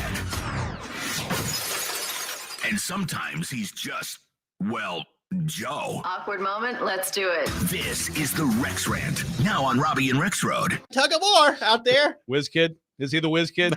They're bringing me back. Yeah, I'm the Whiz again. I'm not going anywhere. Flush it out, you know? I'm the Whiz. Cheese Whiz and Nice Whiz, too. Hey, so Brian, you're kind of a jackass, huh? I'm the Whiz and nobody beats. White Sox. White Sox. Go, go, White Sox. It is that time of the day, time for the Rex Rant, brought to you by Functional Medicine of Tennessee. Rise up to better health. Check them out at functionalmedicineoftennessee.net. Joe Rexrode, the floor is yours for today's Rex Rant. I'm listening to this White Sox song. Great Whiz references, by the way. I hope you Seinfeld fans out there enjoy that. Ryan from Chicago is giving us the bear down sign. Yeah. Okay. I know. They win one game and they think that they're just all back on track. I know. And I know that Michelle's listening because I think they're both listening. So she very much enjoyed the hot garbage. I kind of like it. I can't get out of my mind. Garbage. I'll probably think about it today when he's up there at his press conference. I think he shows up to it. Yeah. I mean, seriously, be a professional and go to the press conference when you're supposed to. What are you doing? Like, this is not the rant. In fact, we've yelled so much today, I don't know that I really have it in me anymore. But I do want to bring up one topic that we need to just flush right now. We just need to flush it. Okay. And I've seen too much of it. Coy from Clarksville, I'm going to call you out just basically because I just remember that you're one of the people but there's several people have said this. And I saw, actually, speaking of Michelle and Ryan, we're on our little text thread that we have with them. Let's start with that. Terry McCormick, a tweet from him. Yeah. Quote, Will Levis, you are owed an apology. The struggles of the Titans are much, much deeper than anyone could have imagined, end quote. To which I said in our text thread, calm down, Terry. Please calm down. And there's a lot, but it goes like that was. There's beyond like, oh, actually, Will Levis was good all along. And Brian, guys, two things can be true. Exactly. Like the two things can be true. And in this case, there's a lot of different things that are true and all very bad about the Tennessee Titans. Okay. Will Levis, if you need to go back and watch film from last year, go ahead. Will Levis, it was not the wrong call to move on from Will Levis. I hope the kid goes somewhere, and I hope he is the Daniel Jones, Sam Darnold, Baker Mayfield of 2028. That'd be great. And I think he has talent, and I think that he got a lot of BS for a lot of BS about his personality. Mayo, I mean, the Mayo commercial is a highlight of his career. You give the guy his flowers. Mayo quarterback, be dreamy. Come on. That stuff was good. And by the way, it was absolutely right of him to take that money in that moment because you just don't know how quickly it'll end for you in this league. But we cannot go back and revise history on Will Levis right now and act like, oh, actually, it should have been Levis saying, what the bleep are you doing to Callahan last year instead of the other way around? No. Will Levis was not good.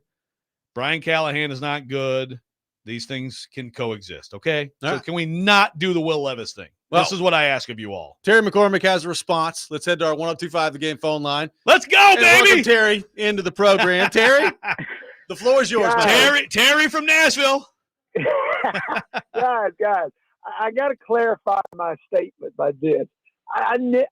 Last year, Will Levis was a disaster at times. There's no doubt about that. But what I'm saying is, he was blamed for everything that was wrong with this organization. And what I was saying is not a comparison of Levis to Cam Ward. It's just that there is so much wrong with this organization that it's unfair to blame Will Levis for everything. He was at fault for a lot of it, for a decent share of it. But this thing has just hit rock bottom. You couldn't put 1987 John Elway on this roster and win games. I think that's fair. I totally agree. No, I agree. So if the point is, if anybody who was blaming him for anything also was just completely just wrong, all right? Maybe it's just like we all, it's so much easier if we can have one culprit, right? Yeah. It's like, this is the problem. And so you eliminate that and now everything's going to be fixed. So that's Yeah. got to be part of what this is, right? So from that perspective, Terry, I agree. There's people on the text line that are like, oh, well, Levis actually was good, and we just didn't know it. And it's like, well, maybe no. I wouldn't do that. I'll say this. I think in the right situation, it's not impossible to think that Will Levis could do like Sam Darnold or Baker Mayfield, maybe not to that level, but be a decent quarterback on a decent team like what you're seeing with Mac Jones and the 49ers. Good receivers, good line, playmakers, good coaching. It's not inconceivable that he could be decent. But, on a team like this, he's not going to elevate this roster. And I don't think Cam Ward or anybody else is going to elevate where this team is right now. Yeah, that's fair. So, Terry, I got to ask you, do you think that Brian Callahan is going to be fired soon? Well, let me put it to you this way. We've seen coaches before draw the wrath of ownership when they go get taken to the woodshed in Houston. Just throwing that out there. Yep, that is hey, true. What game's next on the schedule? Oh yeah, okay, that's true. Good We've been so focused on the Vrabel game. I know. Come on home to Houston. Yeah. Terry, thank you, sir. Appreciate you calling in. Sure, guys. See you. Thanks, Absolutely. Terry. Terry McCormick with us on the program. Let's get to Scotty on our phone line. Scotty, good morning. Thank you for calling in. Good morning, guys. Thanks for taking my call. Yes, sir. If I was Amy, I would can Callahan by dinner today. And I send a blank check to John Gruden and let him come to Nashville and sift through this, whatever you want to call this, what they're putting on the field, and see if there's anything of any value. Do a little trade, give him 2 draft classes on 26 and 27, and give him the total control of everything, and maybe he can put you together a competitive team when you open this new stadium in 27, and you might can sell some tickets. Otherwise, it'd be bad to open a brand new stadium and nobody cares enough to go. So, that's up to them. But I think that's that guy. He's wanting the job desperately bad. He's proven he can win Super Bowls. He knows talent. I'd bring him in. Just bringing John Gruden in would help sell tickets right out of the gate. But I don't know what they're trying to do, because winning ball games is not their goal. So, at any rate, thank you, Scotty. My 2 cents worth. Have a good day. Appreciate it. Groomers. Let's real quickly welcome LaRon into the program, get his thoughts. LaRon, good morning. Thank you for calling in. Hey, thanks for calling. I just was curious how Callahan was not fired right after halftime. I didn't even want to see him coming out of the tunnel after you go through 2 timeouts and you still have a delay of game. Yeah. Unexcusable. Thank you. Appreciate it. Congrats, Mike Keith and Brian Callahan. You've been fired. You're gone, baby. The cheers erupt around the Look, stadium. I said it earlier. If you're a Titans fan today calling in for Brian Callahan to be fired, you will get no argument from me. A lot of people calling in. It's supposed to be the Rex rant. There's all these people calling in. But as Gover just brought up, I think this turned into the Terry tirade. The Terry tirade. Like that's good. I like that. And by the way, Coy is sitting here trying to say that trying to say the same thing. Okay, maybe you, Coy, but there are some people who will go overboard with the so much that I can't even speak about Will Levis. Okay. Corey Curtis from News 2 will be with us coming up next. We'll get his thoughts on the Titans dropping to 0-3 and the absolute debacle that has been Brian Callahan through 3 games. That's coming up next. Robby and Rexrode, 102.5 The Game.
Final hour, Robby and Rexrode, 102.5 The Game. Robby Stanley, Joe Rexrode, Ian Safar here with you on this Monday morning, discussing what is a weekly tradition at this point, a Titans debacle, a disaster once again out there. And to help us do that, we head to our 102.5 The Game phone line, driven by WilsonCountyHyundai.com.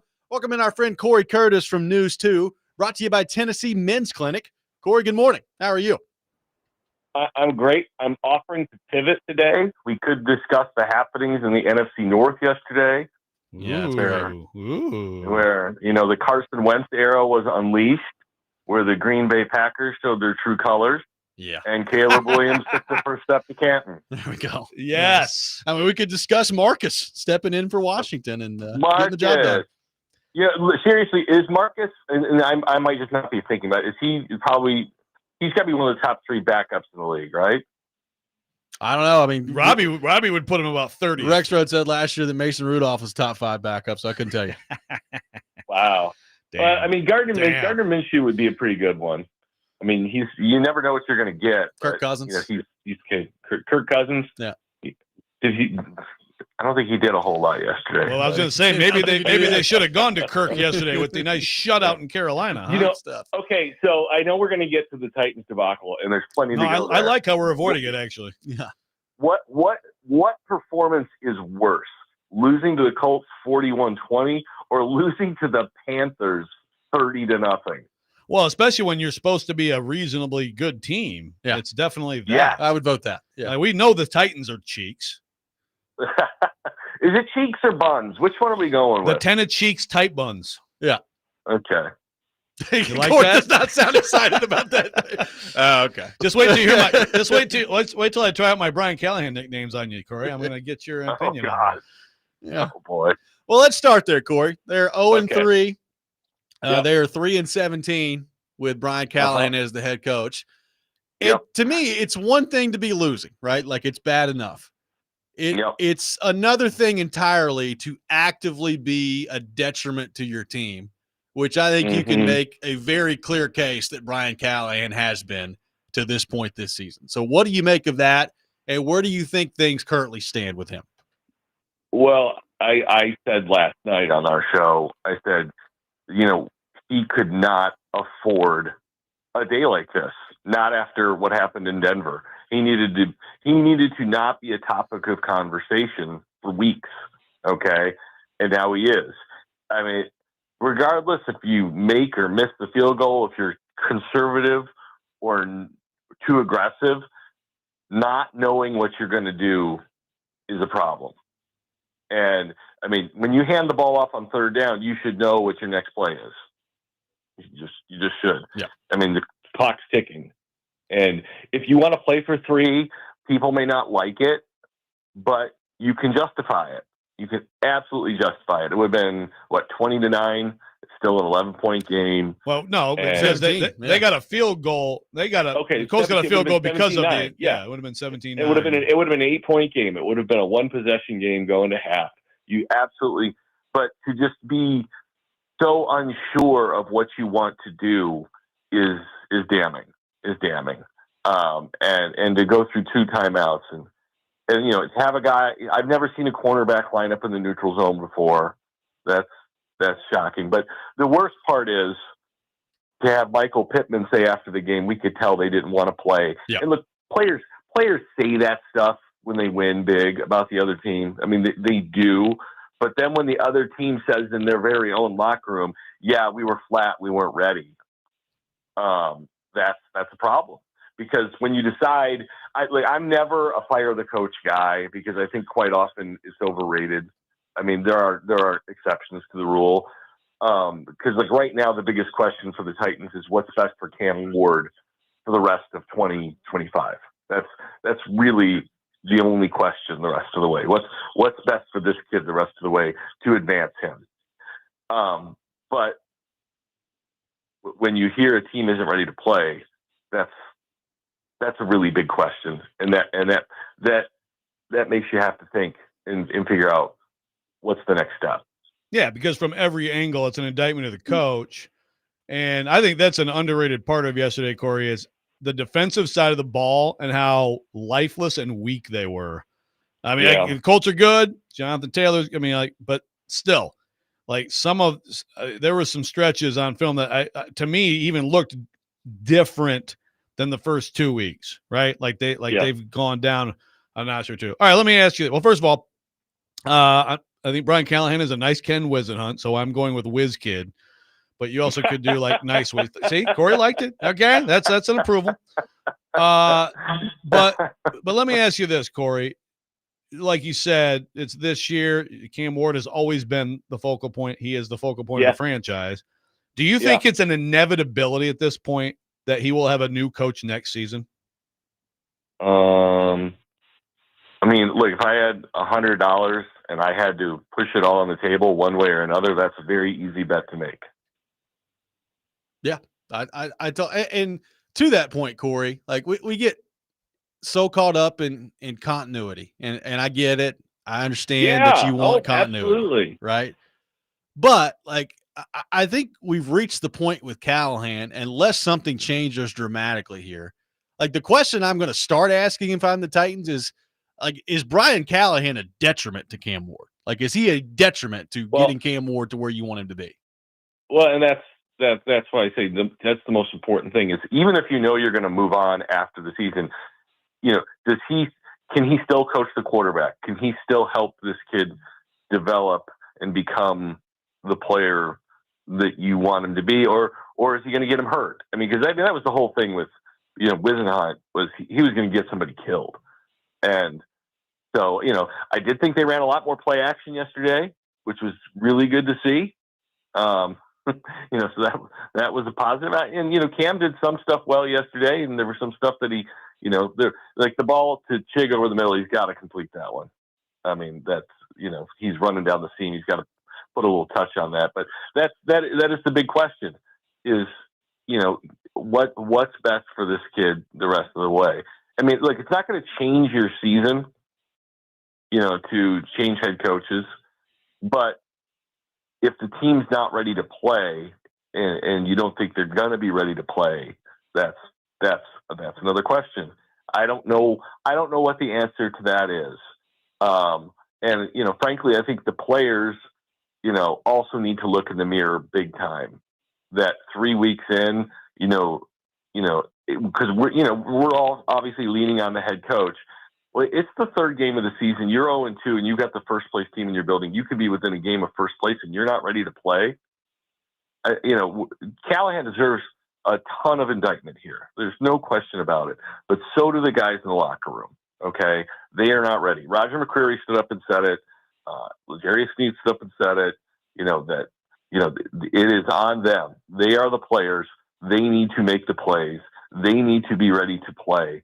And the fact that they only get 17 cracks at this, guys. 17 cracks.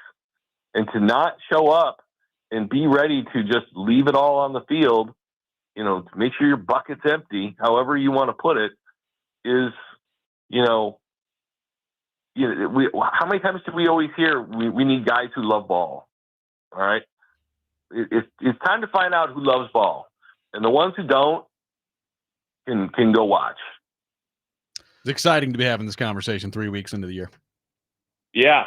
Look, I've been here before. That's the thing is I've been. Well, let's compare this. Yeah, let's compare this to the depths of the Wisenhunt era. This versus that. Yeah.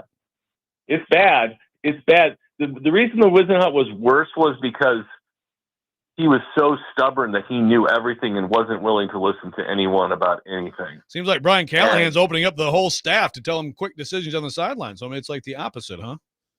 Yeah, probably a little bit too much. It's just, the personalities are completely different, but the results are unfortunately completely the same. There's it's the whole Parcells thing. You are what your record says you are. You're 3-17. And you were non-competitive yesterday. There was never a moment where that game was competitive. There was never a third down on defense where you thought they were going to get the stop. There was never a moment where you thought they were going to get a turnover and flip the game. You just didn't think those things were happening. Now, I always say, Jimmy Johnson went 1-15 his first year. Dan Campbell was a disaster the first year in Detroit. But usually there's something you can hang your hat on that they're going to build from. I don't see, other than Cam Ward, what are they building on? That's what I'm, one of my favorite lines from a movie ever is Apollo 13, when Ed Harris walks in the room and says, "What is it on the spaceship that works?" Yeah. That's where we're at. That's where we're at. So lastly for you, Corey. Yeah. If you're Amy Adams Strunk watching all this, you've got obviously the record, which is bad enough, but you also have the number 1 overall pick as your quarterback. And through the first 2 weeks, nobody's showing up to the game. Like you saw the crowd yesterday. There's no one there. Yeah. Like there's no one watching And this they all football left in team the third play. quarter. And then they all left, the people who did show up. So what do you do with that if you're Amy Adams Strunk? We all know the new stadium's coming and everybody's focused on the new stadium, but like right now, it feels like a fan base that, is mad, but is not that far away from just being totally checked out with this football team. Well, no, they are checked out, Robbie. They've given up. And why? And that's Jeffrey Simmons said after the game, bring some of that booing energy when the opponents have the ball on third down. Well, you got to give them a reason, buddy. And I'm not just blaming Big Def here. I'm just saying as a team, you've got to make them believe that they can help you, and that right now the team is not giving them a reason. They're not giving them a reason to care. They're not giving them a reason to show up. They're not giving them a reason to believe that they've got anything worth rooting for. I grew up in the 70s and the 80s. I am really old, okay? And I remember watching the Chicago Cubs every day in the late 70s put lineups on the field that couldn't beat a AAA team. And, there'd be 3,000 people at the game every day.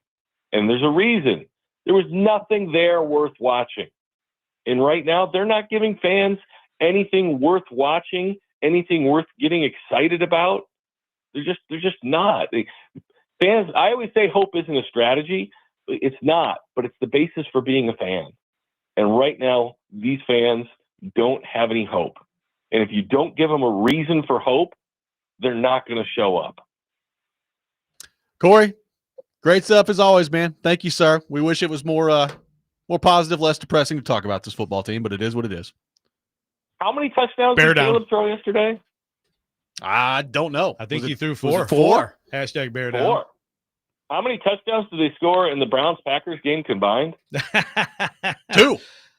Hey, you got to take advantage of these fleeting moments that you'll have this year, Corey. I really, really do, because we know that the rest of the season is going to go horribly for me. So I just got to live in this moment. Ah, man, that's right. You're putting your feet on the ground and live in the moment. Keep receipts. It's fine.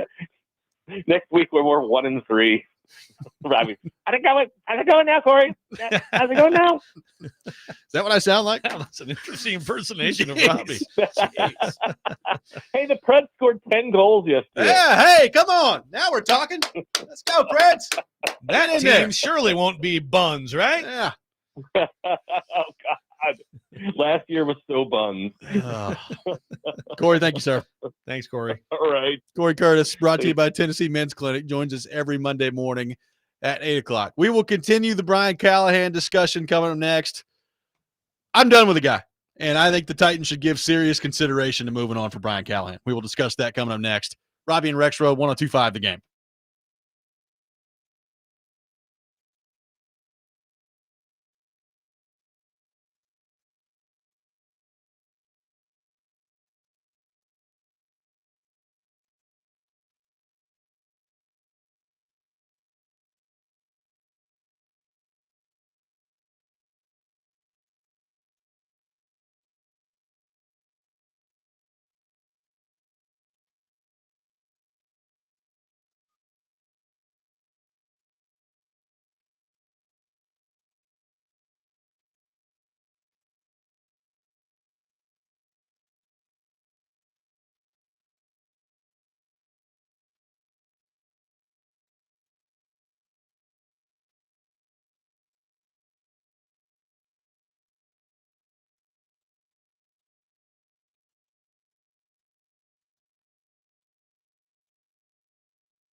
DVD with Willie Donick, Derek Mason, and Adam Vingan will be broadcasting live at the all-new Circa Sportsbook Kentucky in the Minton Gaming Hall today prior to the Monday Night Football game. Head up there, watch the Lions and Ravens, plus ask about Circa's giveaway for a trip to Las Vegas for the Titans-Raiders game coming up in October. Taking your thoughts on the Titans at 615-737-1025. So, Joe, let me be very clear. I'm done with Brian Callahan. I'm out. I'm done on Brian Callahan, and I said this to begin the show. I've heard everybody screaming about Callahan after the first game against Denver, even into last week. And my thought has always been, yeah, I don't think the guy's a good coach. I think he's eventually going to get fired, and he's shown nothing to me to this point to prove that he's going to save his job at any point.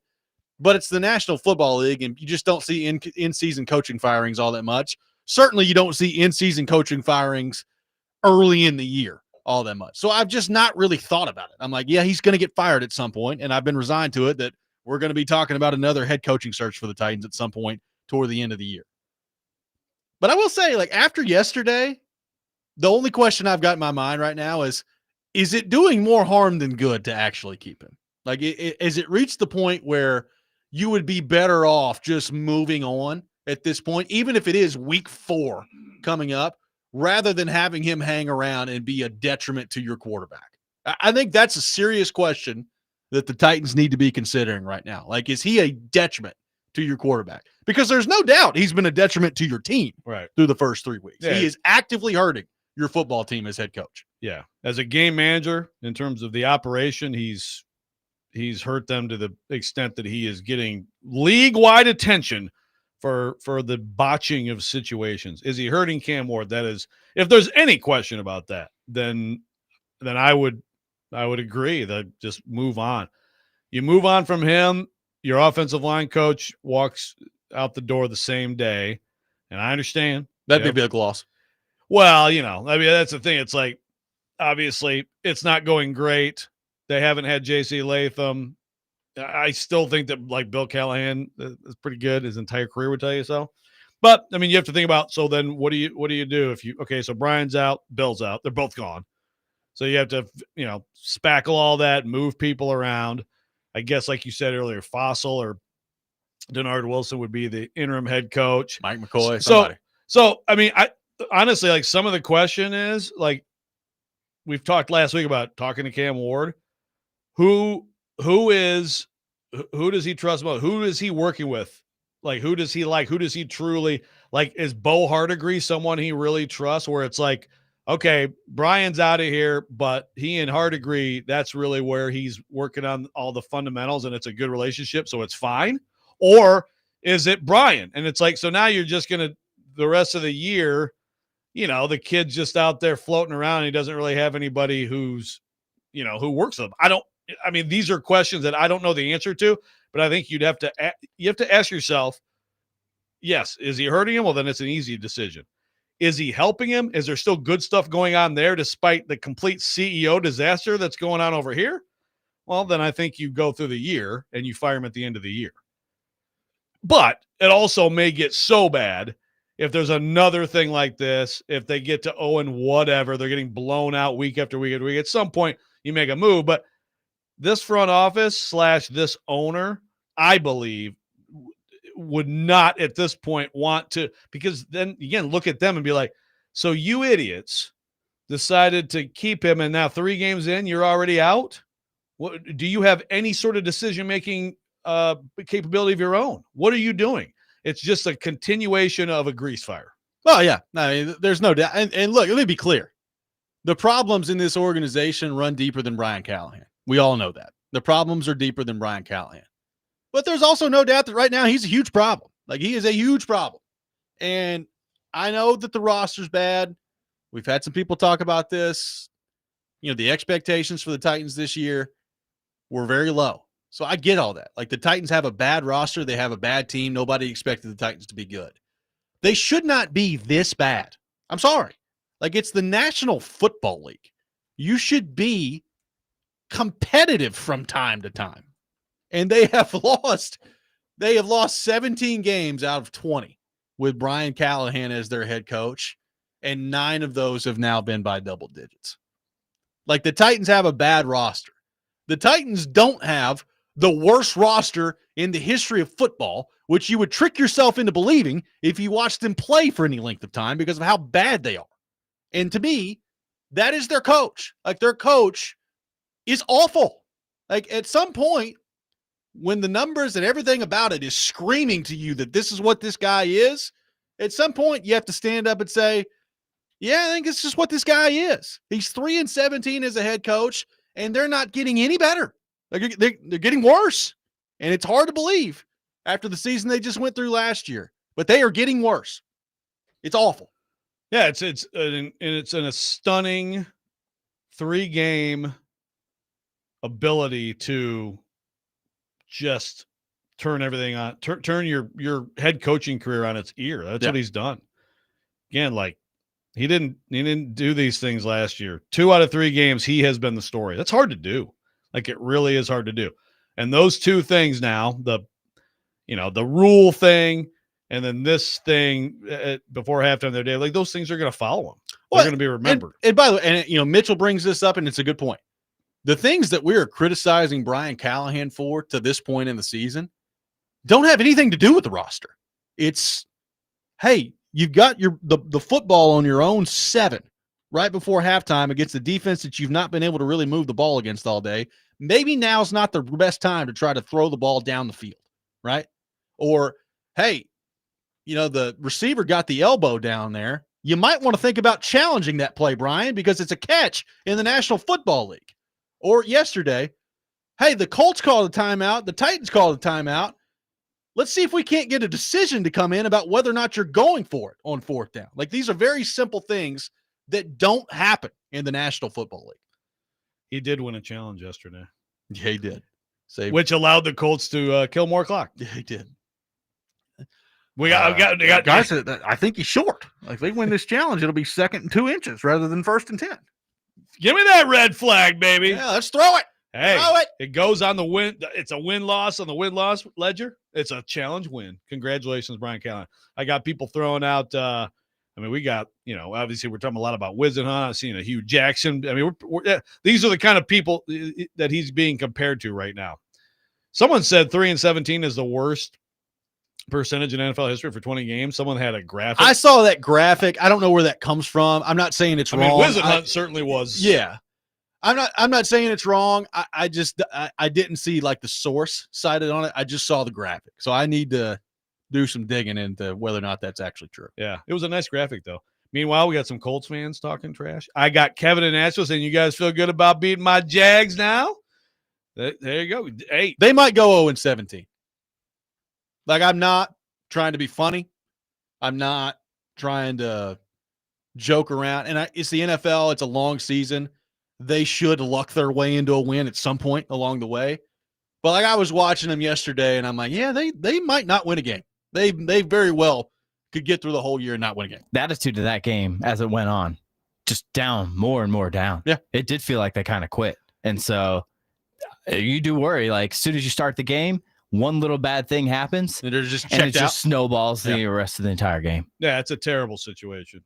But Jeffrey Simmons is, we'll get into that coming up next. Jeffrey Simmons defending Brian Callahan. Had some interesting comments after the game yesterday. We will get into what he said coming up next. You're listening to Robby and Rexrode, 102.5 The Game.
Welcome back in, Robby and Rexrode, 102.5 The Game. Taking your thoughts on our phone and text lines, driven by WilsonCountyHyundai.com.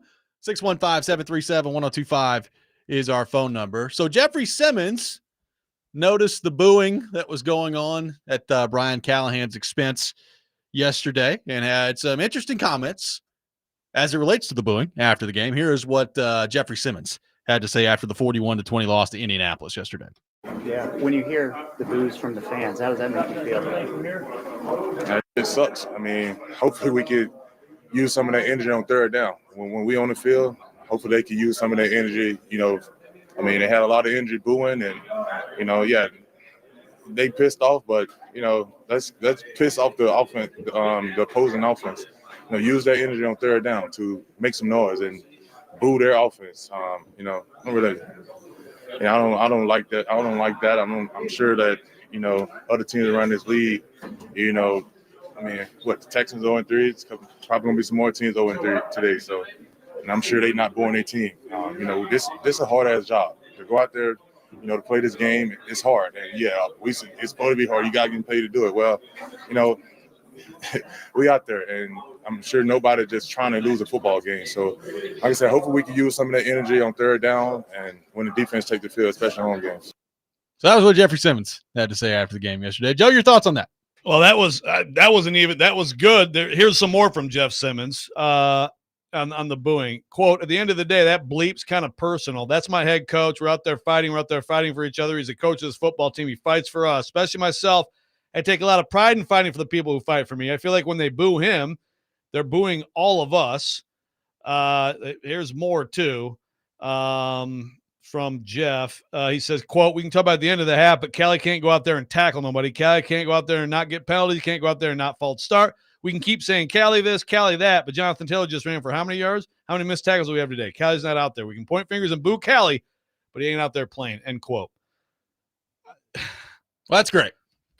I'm glad you're defending your coach. Honestly, that's fine. I think I like the best part of all that is pointing out all the defensive failures that were on players because it was terrible. Right. And to Ian's point earlier, quit, big word, but definitely slumping and the energy There's lacking. no juice. Yeah, exactly. No juice. You're going out there, you're still smashing heads with 300-pound people, and it's like, yep. Watch a play. It's like, he still went in there and took a big hit to the body, but no juice, no energy, and just the stuff from Jeff about, we could use that, and I'm pretty sure they're not booing their team. Are you sure, Jeff? Because actually in professional sports, players and teams get booed when they're terrible. Yeah. When people pay their hard-earned money, and yes, you do. You're the guy who, unlike a lot of these guys out here, they're not millionaires, but you are. And just it's a more tone deafness from Jeff on the fan stuff. Like they deserve and they should be as angry as they are right now. Let me tell you this: the fans and the lack of attendance or the volume of their booing should be the last thing on the Tennessee Titans' mind right now, as it relates to if you're a player in that locker room or if you're a coach. You better get some stuff figured out. Like right now, if somebody offered me a ticket to a Titans game, I would say, thank you for the offer. I really appreciate it. I'm going to stay at home and do literally anything else. I will watch it on TV. I will watch other teams play while it's going on, but no, thank you. Like I'm not wasting 5 hours of my time to go out there and watch them try to play football. They're awful, and they've been awful for a long. That's the thing in the backdrop of this. They've been awful for a long time at this point, and the fans are tired of it. So honestly, I'm not sure how they hadn't been booed more than they have before all this. Well, and by the way, what gets lost in this stuff is you still see thousands of people in their Titans gear who are showing up, who want to cheer on the team. They didn't show up in paper bags in their heads. And when something good happens, they're cheering. Like the loyal thousands of people who are there hoping they could see something other than complete garbage. Let's give them a little credit. Yeah.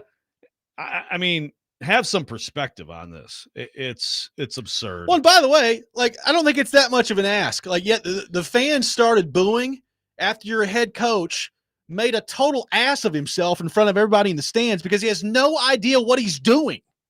That's the takeaway. Yeah, so I realize Brian Callahan's not out there trying to tackle people, but he is the head coach who has put on full display 2 out of 3 weeks so far that he has no idea what he's doing. No clue. Right. So Jeff, again, you're good to point out the failures of the defense. They were terrible yesterday. And I don't think that any noise on third down was probably going to save you. But that's the booing. The booing is specifically what your coach did that was terrible. He actually botched a situation. I don't know if you noticed or not, but that's what happened. Like, he actually earned it. I don't think people showed up. Well, I can't wait to boo Brian Callahan. It's like, what? It's just when you have makes it pretty easy. When you have an announcer who's like, "Oh my God, that's unacceptable." Do you know how hard it is to get like the Fox or CBS crew to like rip a coach on a broadcast? It's hard. It takes a lot. It takes something like that. Yeah, I mean, the Brian Callahan has made it very easy for fans to boo him through the first few weeks. He's of this demanding season. it. He's begging for it. He's 3-17 as the head coach of the Tennessee Titans. I got news for you. You're going to get booed that way, and it's up to them to fix it. And look, I have zero faith that they're going to fix it. Absolutely none. Like, I've seen all I need to see from this coaching staff. They're not cut out for it. They're going to be looking for a new coach at some point. To me, it's just a matter of when at this point. But like the idea that, well, I'd sure like to see some of that energy on third down. It's like, do you live in reality, Jeff Simmons? Like, do you have any idea, like any sort of connection whatsoever with what's actually going on with your franchise right now? Yeah, Dennis points out, at least Cam Ward says stuff like, if I was a fan, I'd be pissed off too. Jeff could learn something from Cam. Exactly. This is an easy one. You know, we talk about coach speak and player speak all the time. When stuff like this goes on, they should be mad.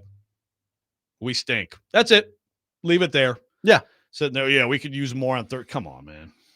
It's sort of like, as I think more about that quote, it's like, dude, what are we talking about? It's so with all this in the backdrop, it's avoiding accountability, which is a hallmark of him after games. So with all this in the backdrop, there are clearly, because we've heard from hundreds of them at this point today, there are clearly some Titans fans that are hoping that Brian Callahan's going to get fired today. I don't think that's going to happen today. I don't think. But what do you make of that, Joe, in terms of where he's at right now on the timeline? Like, how close do you think he is to getting canned right now? Well, Terry from Nashville called in earlier, and I mean, he brought up a good point. Now we've been talking so much about this Vrabel week, but you're heading to Houston. I still think I think there was nowhere in the plans with the decision makers of this franchise. Was there like any consideration that at this point, before we get to October, that they actually be talking about having to do this? Yeah. So I really think they don't want to do it in season, and certainly not early season, because again, what are you saying? You are saying the whole lot of us are completely incompetent, and we continue to be incompetent, and we'll just play a little shell game and promote this guy and fire this guy and bring in this guy and bring in a few other guys and fire some more guys, and we'll just continue to suck forever. Like, you are declaring your incompetence once again if you fire this coach a couple games into the season. But it may get to the point where it's unavoidable. If I had to guess, I would guess it's more like close to the midway point or something like that. Like if they're 0-9, 0-10. But I don't know, man. I mean, again, I didn't think we'd be having this conversation at this point. I saw nothing last year to suggest that Brian Callahan was going to start having people dream of Rich Kotite as their head coach. I mean, it's astounding. Well, I guess my follow-up question to all that would be, like, do we got something else coming? Like, is there some other egregiously bad decision that's coming here in the next couple weeks? Like, are they going to get out there on the field on Sunday against Houston and he's going to forget what down it is or something like that? Like, I don't know. Like, what's the next thing for Callahan and this coaching staff? Because so far we're 2 out of 3 weeks where it's just been embarrassingly bad in terms of your in-game decision making. So what if they just stink? You know, from here, he doesn't have any more of these where it's like, what are you doing? But they just stink and they just keep losing. And, Cam Ward is, again, Cam Ward, I see talent. I see promise. there's something there. I'm not, ready to hand over the key to the city to him. But what if it's just that? You just go to the end of the year? Or do you get to a point where it's just like, and whatever? Okay, what does stink mean? Because if they're 0-8, 0-9, I don't know how you. What's it look like? I don't know how you sustain that. Like I don't. At some point, wins and losses are not everything this year, but they're not nothing either. Like at some point, you got to win. And I go back to what Borgonzi said before the year. Borgonzi and Brinker, to their credit, I think, like basically went out of their way to be like, I'm not putting any sort of expectations for, how good they're going to be, anything like that this year. But one thing they did say was show improvement, get better, show improvement. And they have not done that to this point. Quite the opposite. 615-737-1025, our phone number. Final thoughts on the Titans loss to the Colts and the Brian Callahan discussion coming up next. Robby and Rexrode, 1025 The Game.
Welcome back in. Final segment of the day. Robby and Rexrode from our Busy Bee Plumbing, Heating, and Air Conditioning Game Nashville studios, home of the $99 yearly Beehive membership where the buzz is always about great service. Taking your thoughts on the Titans. Let's head back to our 102.5 The Game phone line, driven by WilsonCountyHyundai.com.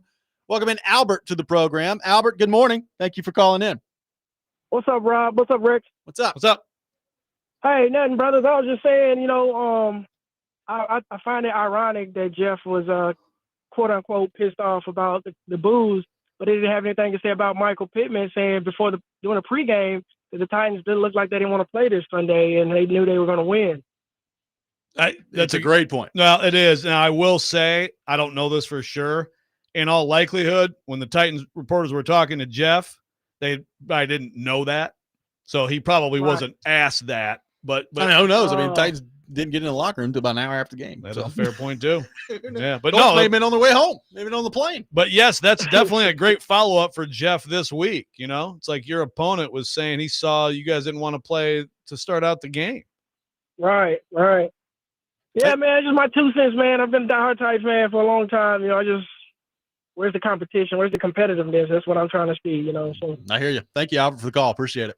All right, see you, brother. Yes, sir. So, I mean, it's a great question. We played the Pittman clip. Matter of fact, Ian, do we have that real quick? Let's for those who may have missed it, this is what, according to our good friend Jeremy Gover, who got this interview done after the game, this is what Michael Pittman of the Colts had to say about the Titans and what he noticed in the pregame. When you hear the crowd turn on the home team like that, just in general, not necessarily here specifically, is there a blood in the water type mentality for you guys? I mean, every team, every coach, they're all looking for any kind of advantage they can get. I would think that'd be one of them. Yeah, I mean, I kind of seen it on the pregame intros. They kind of looked a little sluggish. They're kind of walking around, and nobody was really bouncing. And right then and there, like, we all sat there and we're like, they don't want to play today. And I think that's how we found our edge today, is just mentally we thought that we wanted to play more than they did. They don't want to play today. Jeremy Gover eliciting quite a quote there. Nice Yes. job, Jeremy K. Gover. They don't want to play today, is what Michael Pittman said the conversation was on the Colts sideline before the game. These guys, they don't have it today. They do not want to be here. Like I said earlier, I'm always skeptical of quotes like this after a win. Like, people say stuff like this, and it's like, okay, you beat them, so, they quit. They didn't, But I also believe that they said that to each other before the game. Like, I don't think, you know what I mean? Like, I don't think that that's a made-up thing. Yeah. So that is an indictment. Real quick on Jeff, by the way. First of all, like, when the Eagles go 3 and out, they can be up 31-0 on the Cowboys, and if they go 3 and out, they get booed at home. I swear. And by the way, Jeff, And they're crazy, so I get that, but still, it happens. yes, they are the extreme. And by the way, Jeff, if you guys go in on Sunday and you force a 3 and out against the Texans, perk those ears up, because those Houston Texans fans will be booing lustily their own team. Yes. Which Yes, is they the will. right of the fan who spends the money to come watch these things. Thoughts on this? And you've brought this up before in the show, but I think it is worth considering. One texter says, I know that the right answer is it doesn't matter, but do you think Callahan is just buckling under the pressure? Like, he wasn't this boneheaded last year, was he? No, I said this earlier in the show multiple times. Well, he didn't see these things last year. I think he's in his own head. Which, again, if that's the case, he can't do then it. you got to can't move do it on. anymore. Like, he's fired. Like, if be this a is quarterback coach, if this is be an how he OC. responds to when things get tough, then I'm sorry, being a head coach is just not cut out for you. You're not cut out for it in the NFL if that's the way it is. I mean, the bottom line is this: you can agree with me or not that right now is the time to give serious consideration to firing him. That's fine. One thing that's becoming harder and harder to defend, like, it feels like it is an absolute inevitability at this point that he is going to be fired. And it's just a matter of, is it happening now? Is it happening after the Patriots game? Is it happening in week 13? Or is it getting all the way through the end of the year? That's what it feels like. And it's just amazing that we could be talking about that after 3 games. And this is the whole thing. Remember the whole summer? It's like, so how many wins does Callahan need? And it's like, well, let's see it. What does it look like right now? Titans 0-3. Is that shocking to anybody? Not necessarily. You needed to try to get the Colts win. You got blown out. But 0-3, yeah, you can buy that. But again, like this is why you have to see the things play out, and it's played out as poorly as you could not write the script for this to be as bad in terms of his own performance. Yeah. And that's what it is. That is reality. Looking forward to the press conference today. Could be interesting out there. Yeah, PK, quit texting us, PK, with your things that I don't understand, and get your questions prepared. That does it for us today. We'll be back at 6 a.m. tomorrow. Next Man Up with Jake Lyman is coming up next. You're listening to 102.5 The Game.